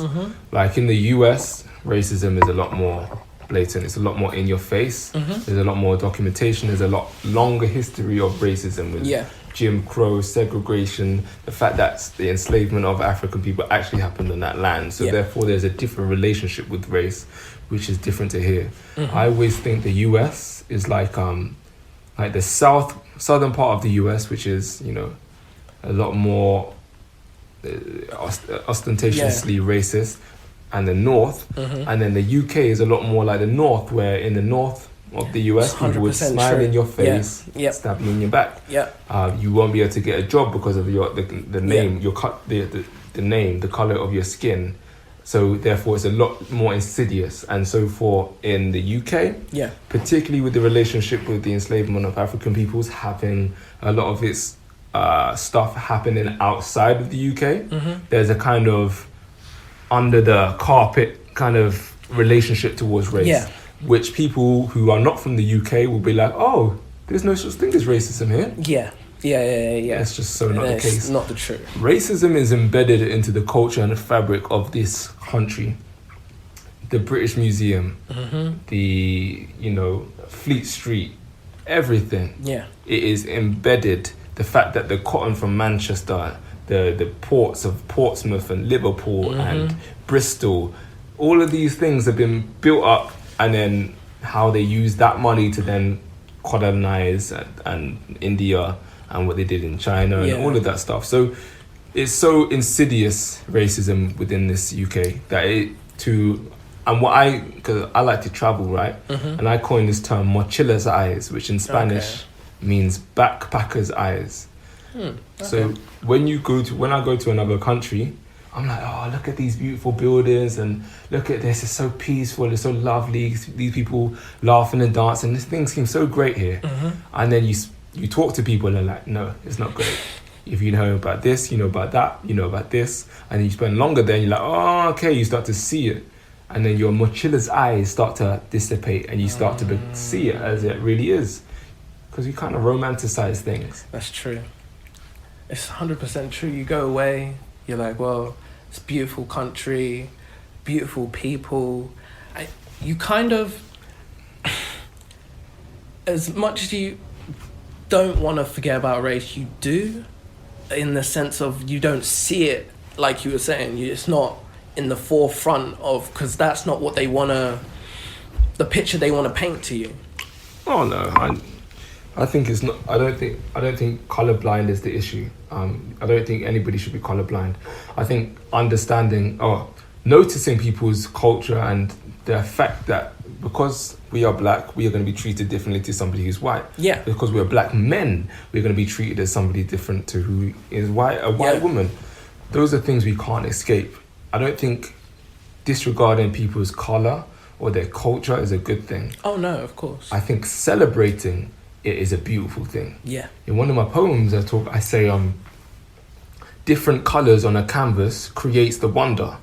The problem is when a color subjugates the other and uses the difference in hues as a tool to divide, used to justify the blight of other types. When one color becomes a symbol of might, it can cause even the greatest of leaders to become blind. And so it's actually celebrating people's different ethnicities that we will find different perspectives and different answers and a much beautiful picture to paint rather than just black and white. It's true. No pun included. Yeah. But no, you're right. If we celebrated ourselves more and where we come from,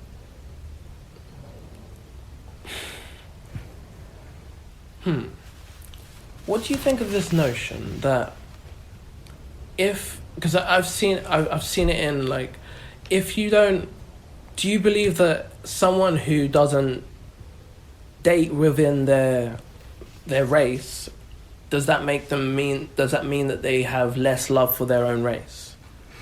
There's two things to go about that, and then I've also got a personal experience of dating outside my race with my ex. Yeah.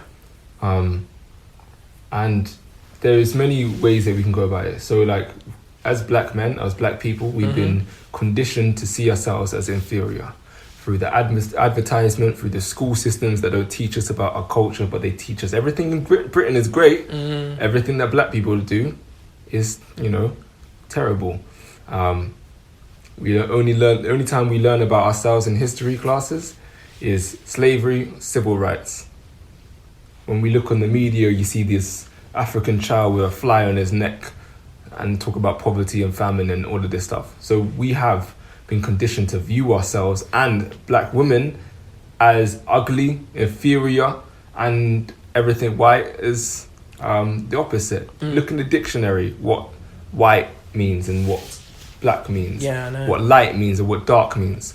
So there is a condition that we as black people have had where we seek a lot of validation from people outside of our races. I remember the book Slay in Your Lane. There's statistics that say like black people in the US, black people in the UK are specifically black men and then black women. They are the highest number of people to date outside their race. What does that say? Then you can also say, I don't feel like just because you date outside your race, it means that, you don't have much self-esteem or you don't see the other person as black, as beautiful, but there is something in that. But then there's also something to say like, look, at the end of the day, love is love, and that transcends all boundaries of race, ethnicity, creed, sexual orientation, and that should come first. Yeah. But then we have to kind of balance things, and we have to put things into perspective and constantly assess. Am I in love with this person because of their hearts? That's what it should be about, I think. Or am I in love with this person because of the validation that I get? Or I'm with this person that makes me feel like this. And a lot of people, that's going to take a lot of work, a lot of digging. A lot of people will be like, I just like this person because this, that, and the other. But yeah, it's a difficult question. It's true. Something that needs to be unpicked over like many years. Yes. But it's just something that I've always thought about, because I watched I think it was a BBC documentary, short one about it, and it just made me think. I was like, well, I don't know, I've never really thought about it like that, but I just thought that love is love, you don't choose who you fall in love with, so why should it matter? But I mean, I don't have any less self-esteem or love for myself. I love myself so much more. Not because I date outside my race, but I just love myself in general. And it all starts with self-love first, because how can you pour into another's cup if you're empty yourself? It's true. You can't. And people say like the idea of being vain is a bad thing, but why would it be a bad thing to love yourself? Yeah, I think people confuse vanity with self-love. Yeah. Yeah, definitely. Self-love is very important. Yeah, and it's 100%. not selfish. No, of course not.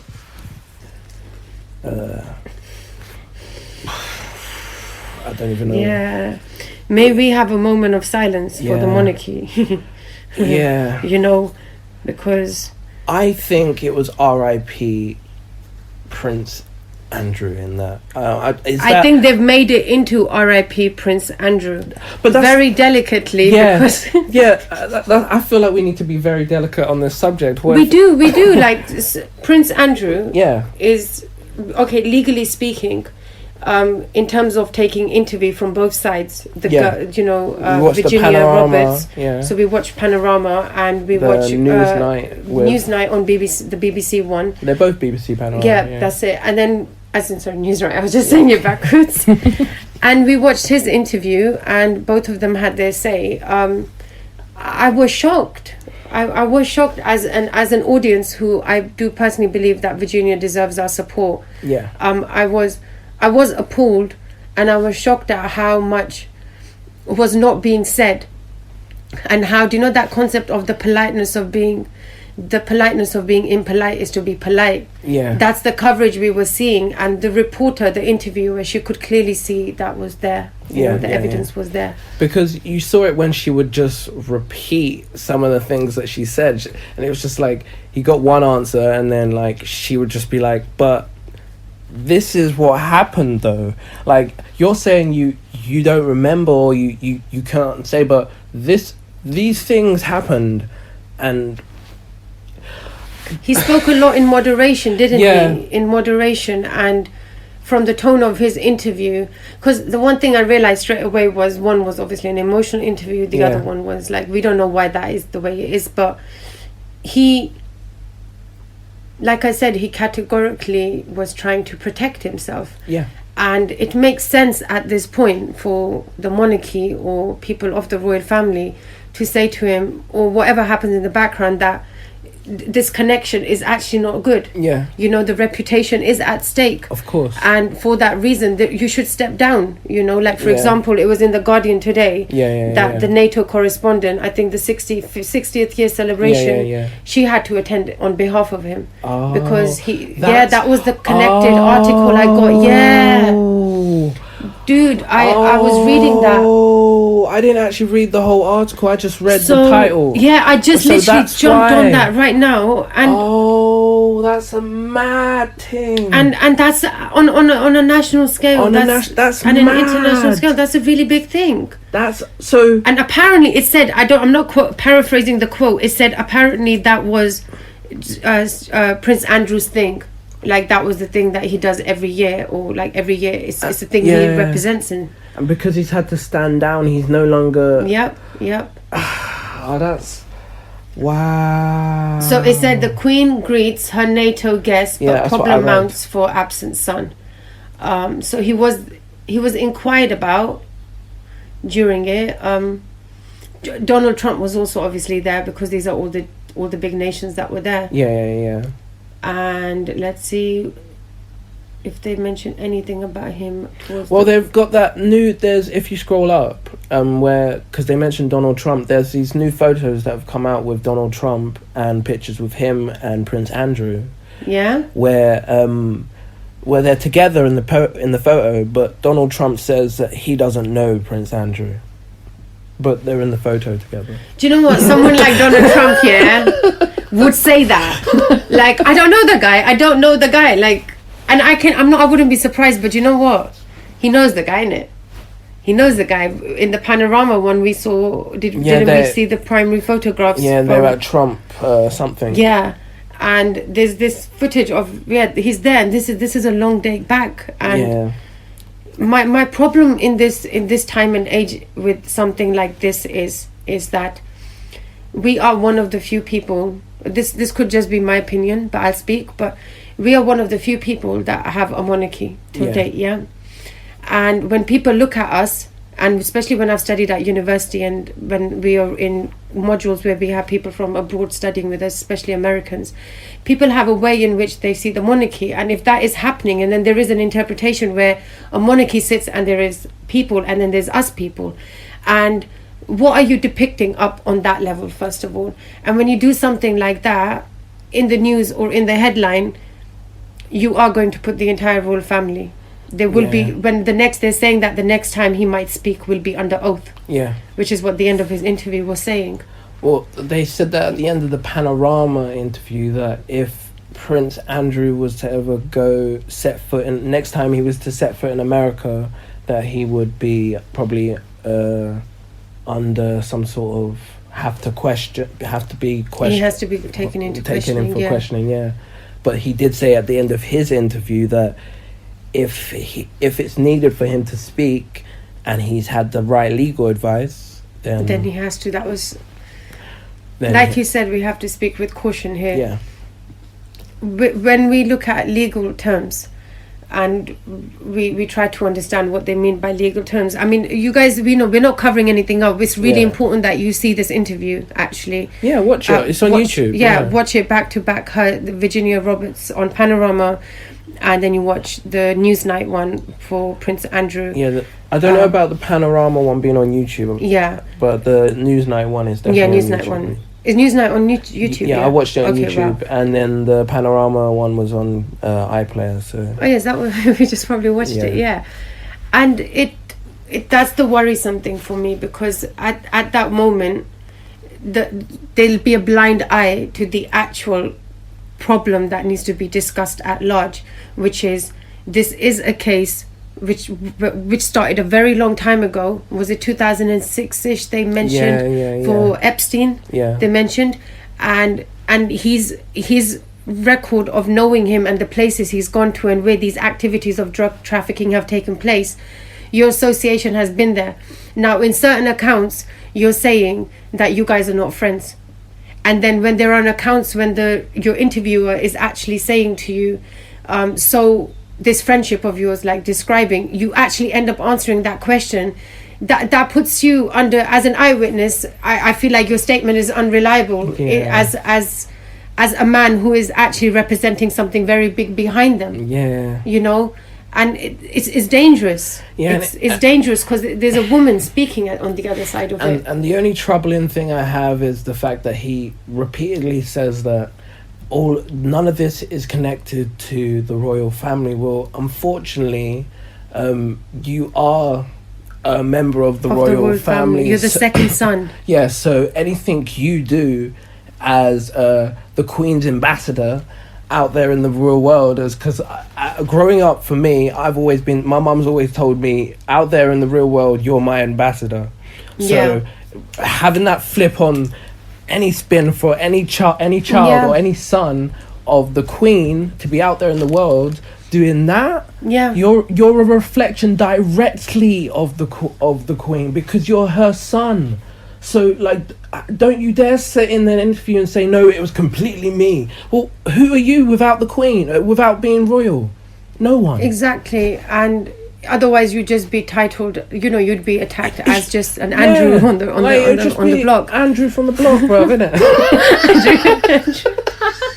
I'm still Andrew from the block. Yeah. This is where compatibility in his entire testament doesn't come. And then he attacks the concept of Prince Andrew attacked the concept of social media. Guardian has picked up on that. Why would you attack the concept of social media and say that, well, this is a private thing, and that it would have not been dealt this way had it been anyone else's matter? I must say, quote, tell me if I'm wrong, if anyone hears this, back in the days, for things like this, there would be a public trial. Now, something like this back in the days would be seen as a treasonous crime. Not saying what he's done is a treasonous crime, because they're not treating it in terms of social media as one, in terms of the words that are coming out. But knowing that the monarchy wants to have nothing to do with you, Prince Andrew, shows that there is something that you have done, and the way you're bringing it about is bona fide the right word to use here. You're playing on dangerous territory. Yeah, it's real dangerous, like everything that's.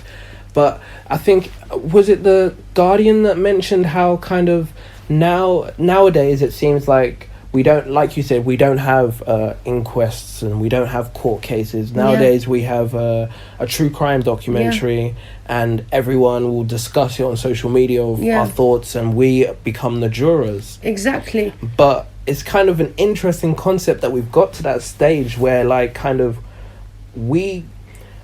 it's funny that we can't trust the justice system. Yeah, you mentioned that, to actually give us justice. They just do the law.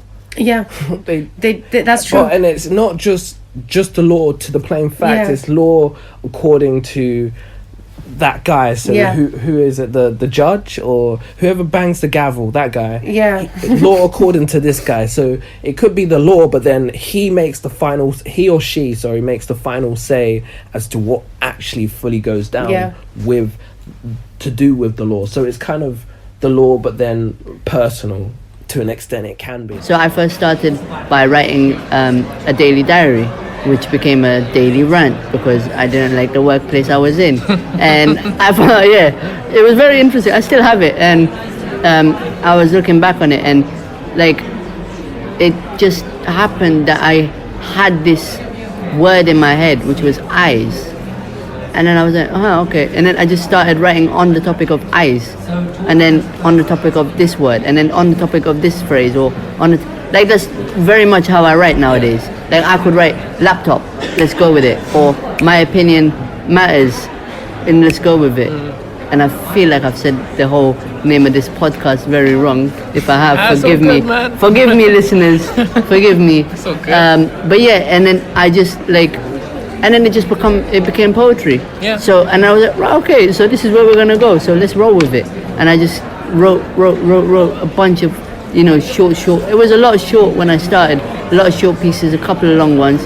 And I was like, this is lovely and it's great, but it's great when it's read. But one thing I've realized, from performing however long I've been performing, is that when it's read and when it's performed, it gets two different meanings. Yeah. You could read it in your head and have your monologue and the way you read in your head, and then when I perform it, it could come out as a whole completely different meaning, which is the beauty of poetry and beauty of performing. So I was like, okay, cool. Open Mic London, Facebook, Open Mic London, and a whole list of them came up. But this is the one thing.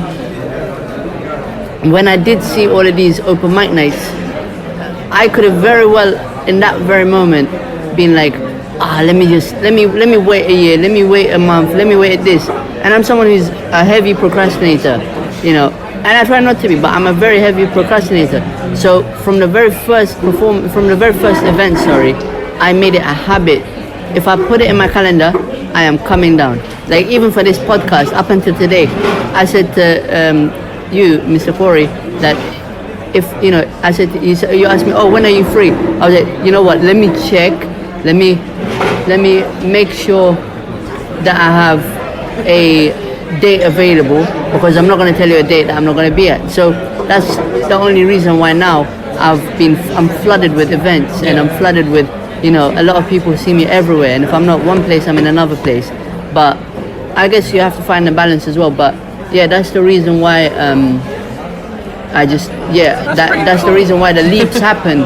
See, you literally needed a way to kind of diversitize your energy so that you can go back to your original project. You have to. That's pretty cool. You have to. I like what did you call it? Something police? The inner policeman. The inner policeman. Oh, that's a dope phrase. I actually learned that phrase from a workshop that I did in this very space at South Bank Centre.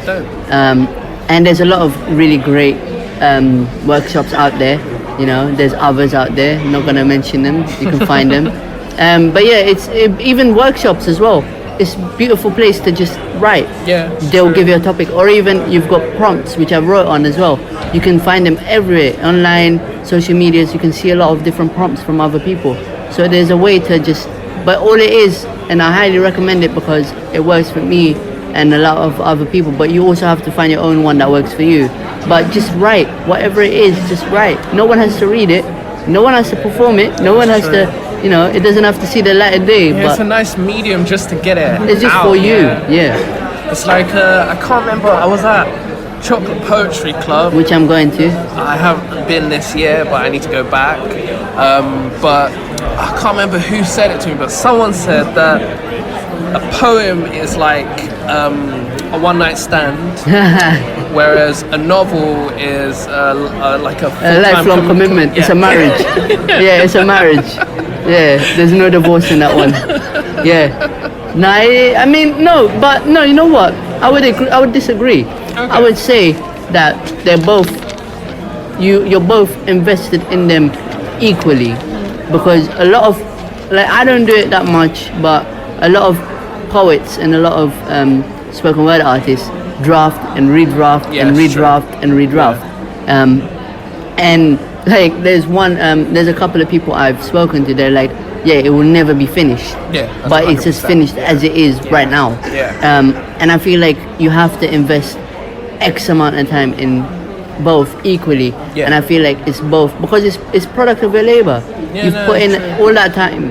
It's not it's not a hit it and quit it type of thing. It's like you're doing one poem, you're doing another poem, you're going back to the other poem because you got an idea from the other poem. it's true. It is back and Yeah, forth. it's true. You know, so it's both marriage. You know, It's true. I just like the fact of once I do finish-ish Ish. a poem. that is done. Yeah, it's- and I can it's see no why longer they in my said head. that. Yeah, That's all it is. It's no, no longer it in my makes mind. sense. It makes sense. It's just more like it's just on the page and I can just revisit this thought. Yeah. So that's why I recommend just. Oh, and writing another thing I anything down. recommend as well is if you get ideas on travel and whatever, I'm someone who's got memory of a sieve. So take that note down because you're not going to remember later on. It's true. Believe me, the amount of times where, and the worst thing is like my creative flow usually comes late at night. And it's like, I'm about to sleep.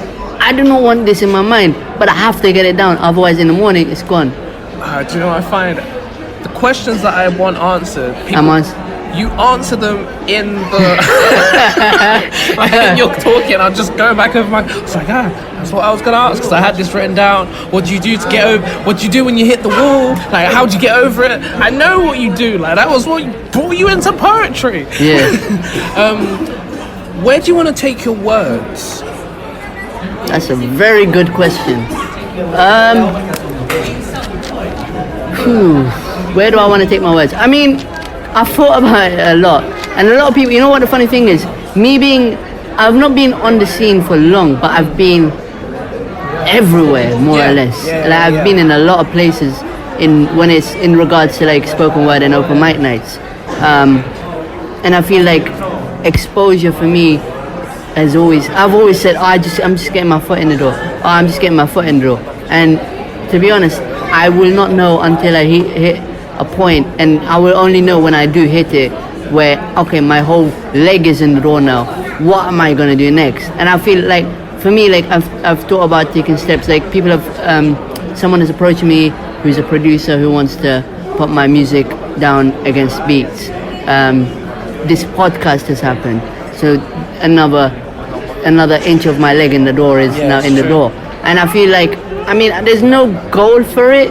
And I spoke to someone as well who was another event organizer, or a host, sorry. And I was like to him, look, even if I get featured, even if I become big in the sense of being big, you know, not George the Poet big, but big in my own sense. For me, my main thing would be to look behind me at those who are trying to make it, and I would be pulling them up into this light, because I feel like a lot like it's not, I've not seen it a lot, and it is very, very welcoming, but I think there's a lot of fear of, oh, if I go into an open mic stage or if I perform my piece, oh, people are going to be judging me, people are going to be competing against me, or I'm going to be competing against them, I'm not going to have the nerve to do it. Don't go, do it, write, perform, because the one thing that you'll find when you go to all of these open mic nights, they're very welcoming. Like, my fear was exactly that, but I know now that the only competition is yourself. Yeah, that's true. You know, and even that is no competition. You know, I mean, any competitions that you do find that you have are all inside your head. Mm-hmm. Like I know it's personal with me. I hear someone else's bars, I'm like, raw. I need to go. I'm clicking non-stop and nobody's clicking for me. I can't perform. I was gonna perform this tonight now. Yeah. But the one thing you also have to realize is, like, okay, so there's a lot of artists, no names, that do perform for clicks, which is all good and well for them because they've written punchlines and they want them punchlines to be recognized, and that's beautiful. Like, do you? That's your amazing thing. But I also love when the whole room falls silent, and they're just, when you can draw the air out of a room, is a even more powerful thing to do. So I feel like, you know, do both. Yeah, or true. Find your thing that you like. Find your words. Find your expression way or expressive way, sorry, and just flow with that. Don't really, appreciate other people. Take inspiration. I've taken a lot of inspiration from a lot of people, but don't let somebody else's performance, discourage you, come into yours. You are you and they are them. Once you find your happy place, you can start to cultivate shit. Yeah. That's quite what it was for me. Interesting that you have a writing place. Interesting that you have a writing place. Yeah. But now it travels. Oh, that's pretty cool. Because now I don't have a bedroom at home anymore. So I have to find my new writing space, my new bedroom. But your home is where your heart is it not? Exactly. Yeah. I'm glad you get it. And this is a weird question, but Your how... face is weird. I know, right? That's what my mum said. Oh, how do you know? How do you see your own art? Like, how do you see your own poetry? See my own art. I don't. You don't? Okay. Like, honestly, I don't. I went to a show probably like a week ago, and my friend, he came and he videoed the whole thing, and then we went back to my house afterwards, and he was like, do you want to watch your videos back? And I said no. Not even a little bit. I'm different. I love watching myself back. Really? It makes me cringe. What do you like watching about? Listening to how I deliver it, and just kind of analysing how I'm performing, how maybe certain lines might hit or land on that audience. Maybe I can work on a different way on delivering it a different way. I don't know, I'm an actor. I enjoy watching myself back. I love watching myself back on films or everything. It just gasses me up. It doesn't make you cringe. Like I'm not gonna lie, the first time I heard myself speaking and watching myself back, it was real weird. This guy. Yeah, this guy. like, that guy right there. That's what that guy right there. So that's what I sound like to other people. Okay, fair enough. I like him. He's cool. I didn't realize it was like that, but okay. No, but like after that, like after you get over the awkwardness and the weirdness of how you actually sound, or that's how you sound to other people, I just think it's a useful tool to watch yourself back. And 100%. You can self-analyze yourself, because it's so people can give you all the opinions in the world and be like, oh yeah, you're great, you perform this, but then if like there's like for example, like when I first started performing, people used to say that you have this musical cadence, and I was just like, oh, okay, never heard it before in my whole entire life. Then the more I started analyzing and watching myself back, I'm just like, oh, okay, I get what you mean, like the rhythm and everything like that. So it's like something that I can play on now more because I'm aware of it. Yeah. So no, that makes a lot of sense. That makes so much sense. But I would rather like if I was ever to get a manager, like I know like a manager thing is like to look back at your videos and your performances, but I would rather to get a manager that will sit there and watch your performances and then give you live feedback in the moment. Yeah. Like I prefer live feedback in the moment, as opposed to I don't want to watch myself. I just don't. You want to perform it and it's just be done. Look at it. I just want to. We are over. Exactly. You get fans. You be like, oh my gosh, Becky, I saw you. You be like, this again? Did it last week? Why are you showing it to me now? In live, it's fine. Yeah. But I don't know. I think that's something that I need to work on. Yeah, fair. Need to work on. Just to elevate my performance. I think it would be useful, 100%. 100% it will. Yeah. I'm lacking. I'm slacking. Why do you write? Why do you write? Or since you don't, or who do you write for? Yeah, why do you write, or who do you write for?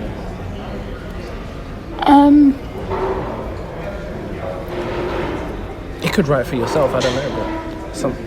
Yeah, no, I think I mainly do write for myself. I write because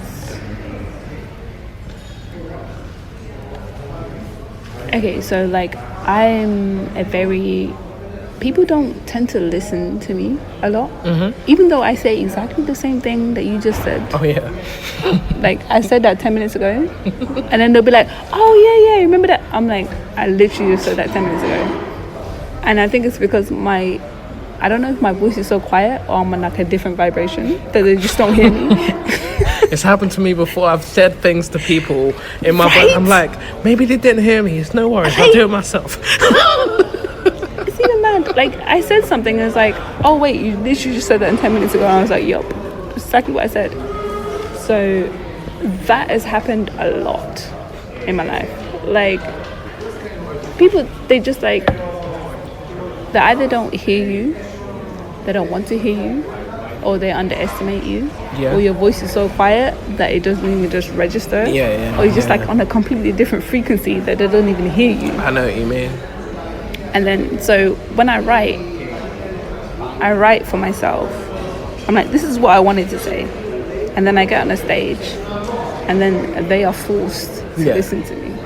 And I'm like, oh, are you ready now? Oh, you ready now?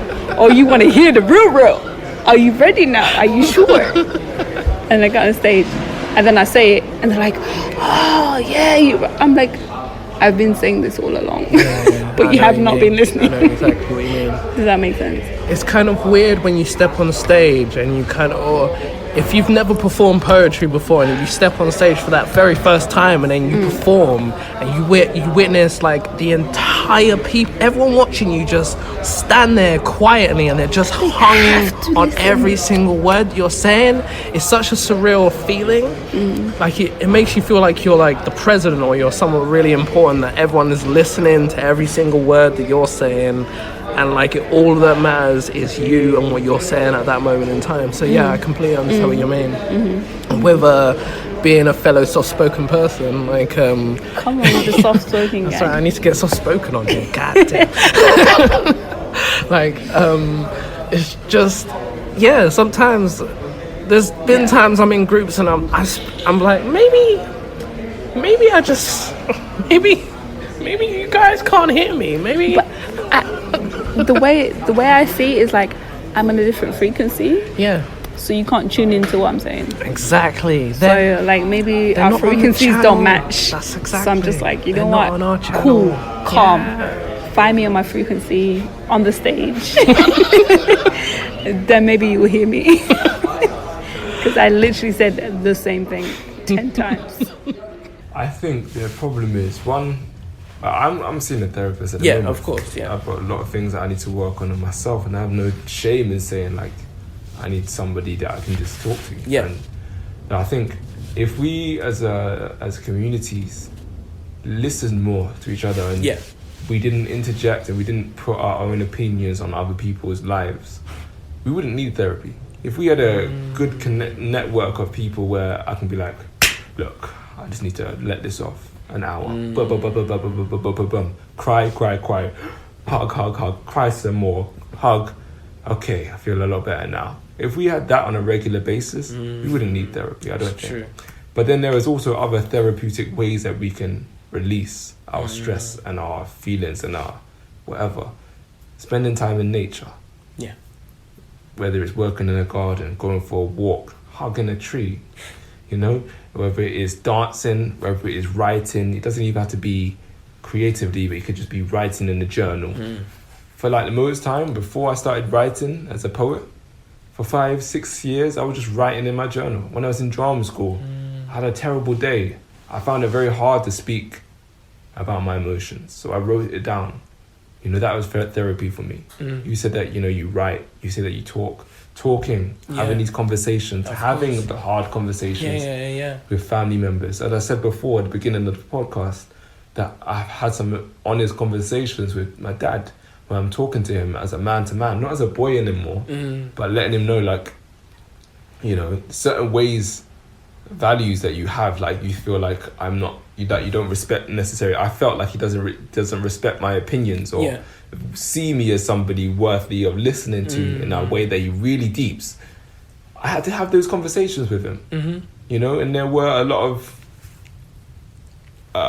maybe frustration and stuff like that, but those are things that need to come out. Yeah, of course. Otherwise, they're just going to get trapped. And what happens when emotions get trapped over time? They just come out in a big burst. Yeah, they come out in a big burst, exploding, hurting the people that you love the most, or they store up and become diseases. Yeah. You know, I think there's a lot of science that proves the relationship to diseases and emotional trauma, and just like building up or emotional stress. Yeah. Stress. No, I 100% agree. Because there was times when it did happen. There was times when I keep things into myself. I feel like I get overly stressed. So like, when I do get overly stressed, I'll lose my appetite. So then, for me, if I talk to people, then I can kind of keep myself sane. I've got to this point where I need to let people in, because if I don't let people in, it's gonna make myself feel worse, and I need to keep the balance of happiness, you know? Well, yeah, and also happiness is just one state of being, right? Yeah. And we have to allow ourselves to experience all. Oh yeah, of course. One thing for me, you talk about letting people in. Definitely, that's something that I'm working on this year, is being able to show up for myself, but also when I'm not feeling happy or not feeling sociable, to be able to still speak to my friends and family members. Yeah, exactly. Because otherwise, what happens is we only show up when we're happy, and then we're good when we're not feeling good. Yeah, we're back into ourselves, and that has crippled some of my friendships and my relationships in my past. And that's something that I need to work on as well. 100%. Yeah, I hear what you're saying with that, bro. So I'd like to go on to giving you like a little interview. If you're okay with that. Yeah. So my first question would be tree with roots. Trees with roots. Trees with roots. Yes. Sorry. Where did the name come from? Right. So I'm a big fan of Marcus Garvey. Okay. I'm very big in learning about my history. As I search for my identity during school as a second generation Caribbean person living in the UK, brought up in this educational system, like a lot of us, we have a lot of self-esteem issues. We don't know where we come from. We exist in between this plane of being Caribbean and being British. So it's like, where am I? And we go to school and all we learn is about the Tudors, Shakespeare, and we develop this thing called an inferiority complex. And part of my combating that was learning about my history, learning about where I come from, Africa, before we were taken in as enslaved people. People say slaves. I prefer the term enslaved people, because we were not slaves. We were people that had lives, had cultures before we were enslaved and then taken away.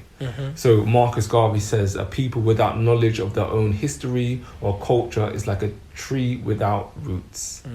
And I'm a big fan, I'm a big fan of being like, look, so many of us, brothers and sisters, are trees without roots. We are so disconnected from where we come from, this earth and our heritage, that when the wind comes and the storm comes, we're just flopping around. And I prefer to call myself trees with roots, because I'm embracing my roots. That's where the name comes from. That's beautiful, that is. So that was the best of 2020, on my opinion, means nothing. So I hope that was something that you enjoyed. I will be doing this again next year with all the other guests that I hopefully speak to more people next year. Either deal with the pandemic and do it for the mic, or meet up in the studio, because I'm going to have a whole new setup, hopefully, now, moving forward with my show.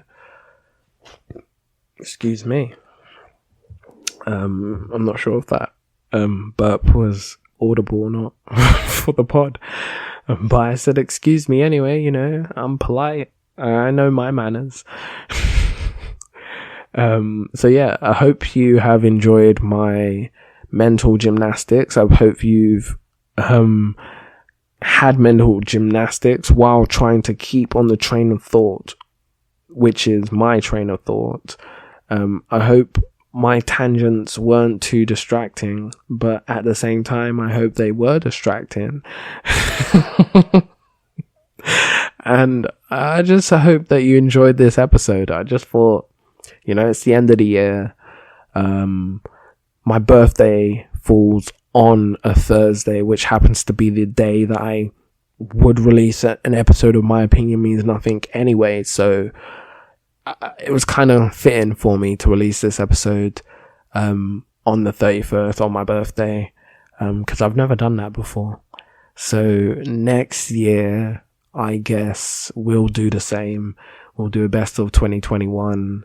We will talk about bizarre things that happened in 2021. Hopefully, we get superpowers. Because after the bizarreness of this year, I mean, superpowers would be pretty cool. And it would be cool if, I'm not saying this as a reason to get the vaccination, but it would be cool if, like, this vaccination also gave us superpowers.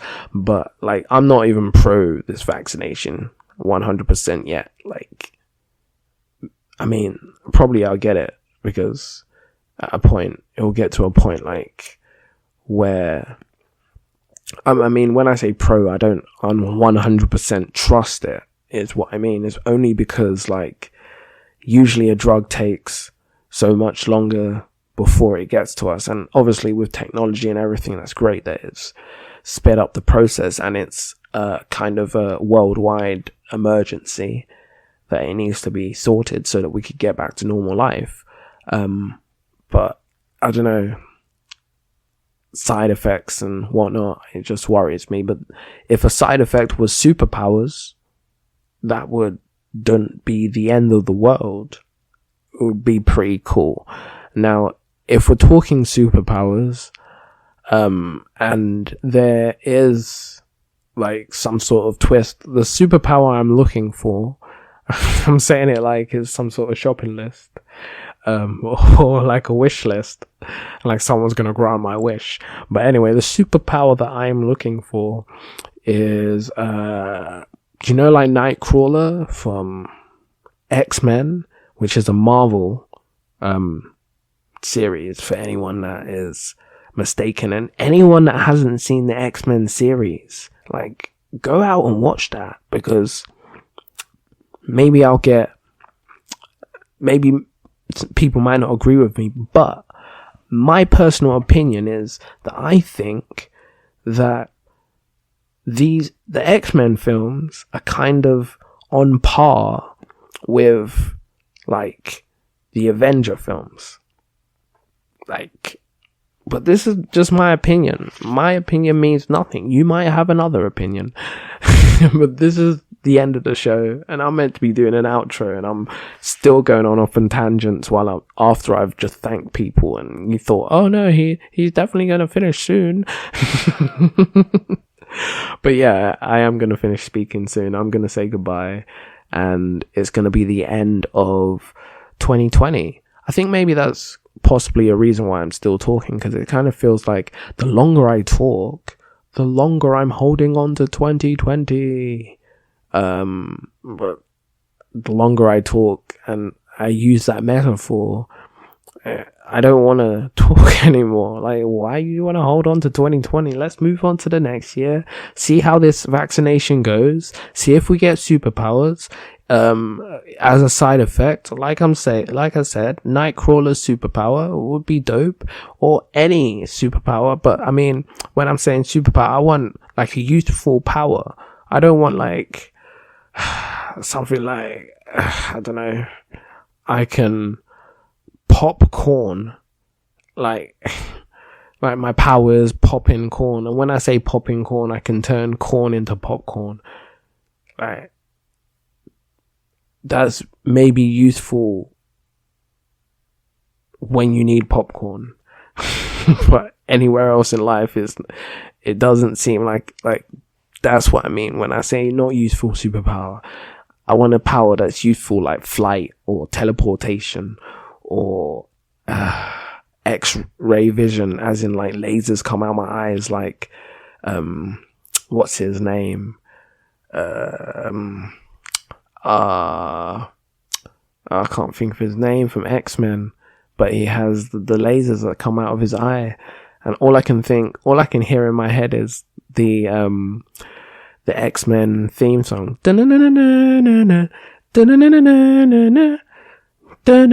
like from the cartoons. I'm pretty sure that please make sure. I'm gonna watch it afterwards, but I'm pretty sure that's like the X-Men, the cartoon theme song. Unless that's a theme song for something else, but please let me know. But anyway, yeah, let's call that the end. We'll call that the end of the 2020 mental gymnastics episode. I hope you've had fun, as much fun as I've had talking and not talking and skipping like I am a record. Maybe I'm a computer, like like I'm some sort of AI. I knew it.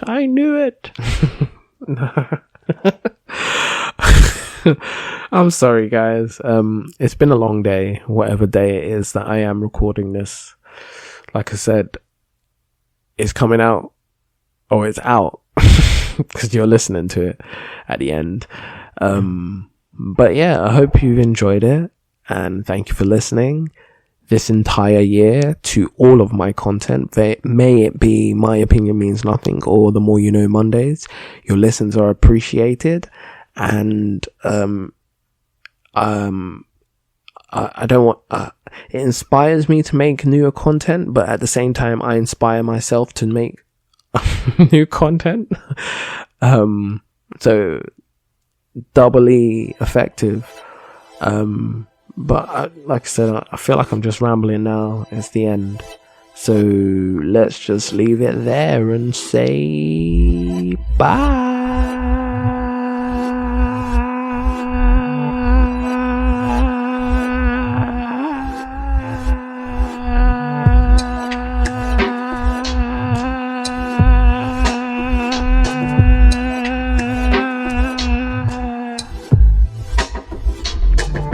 I just wanted to see how long I could hold that. But bye. That's the end. The last episode, or the last thing I'm gonna say for this show, this year. Thank you for listening. Peace.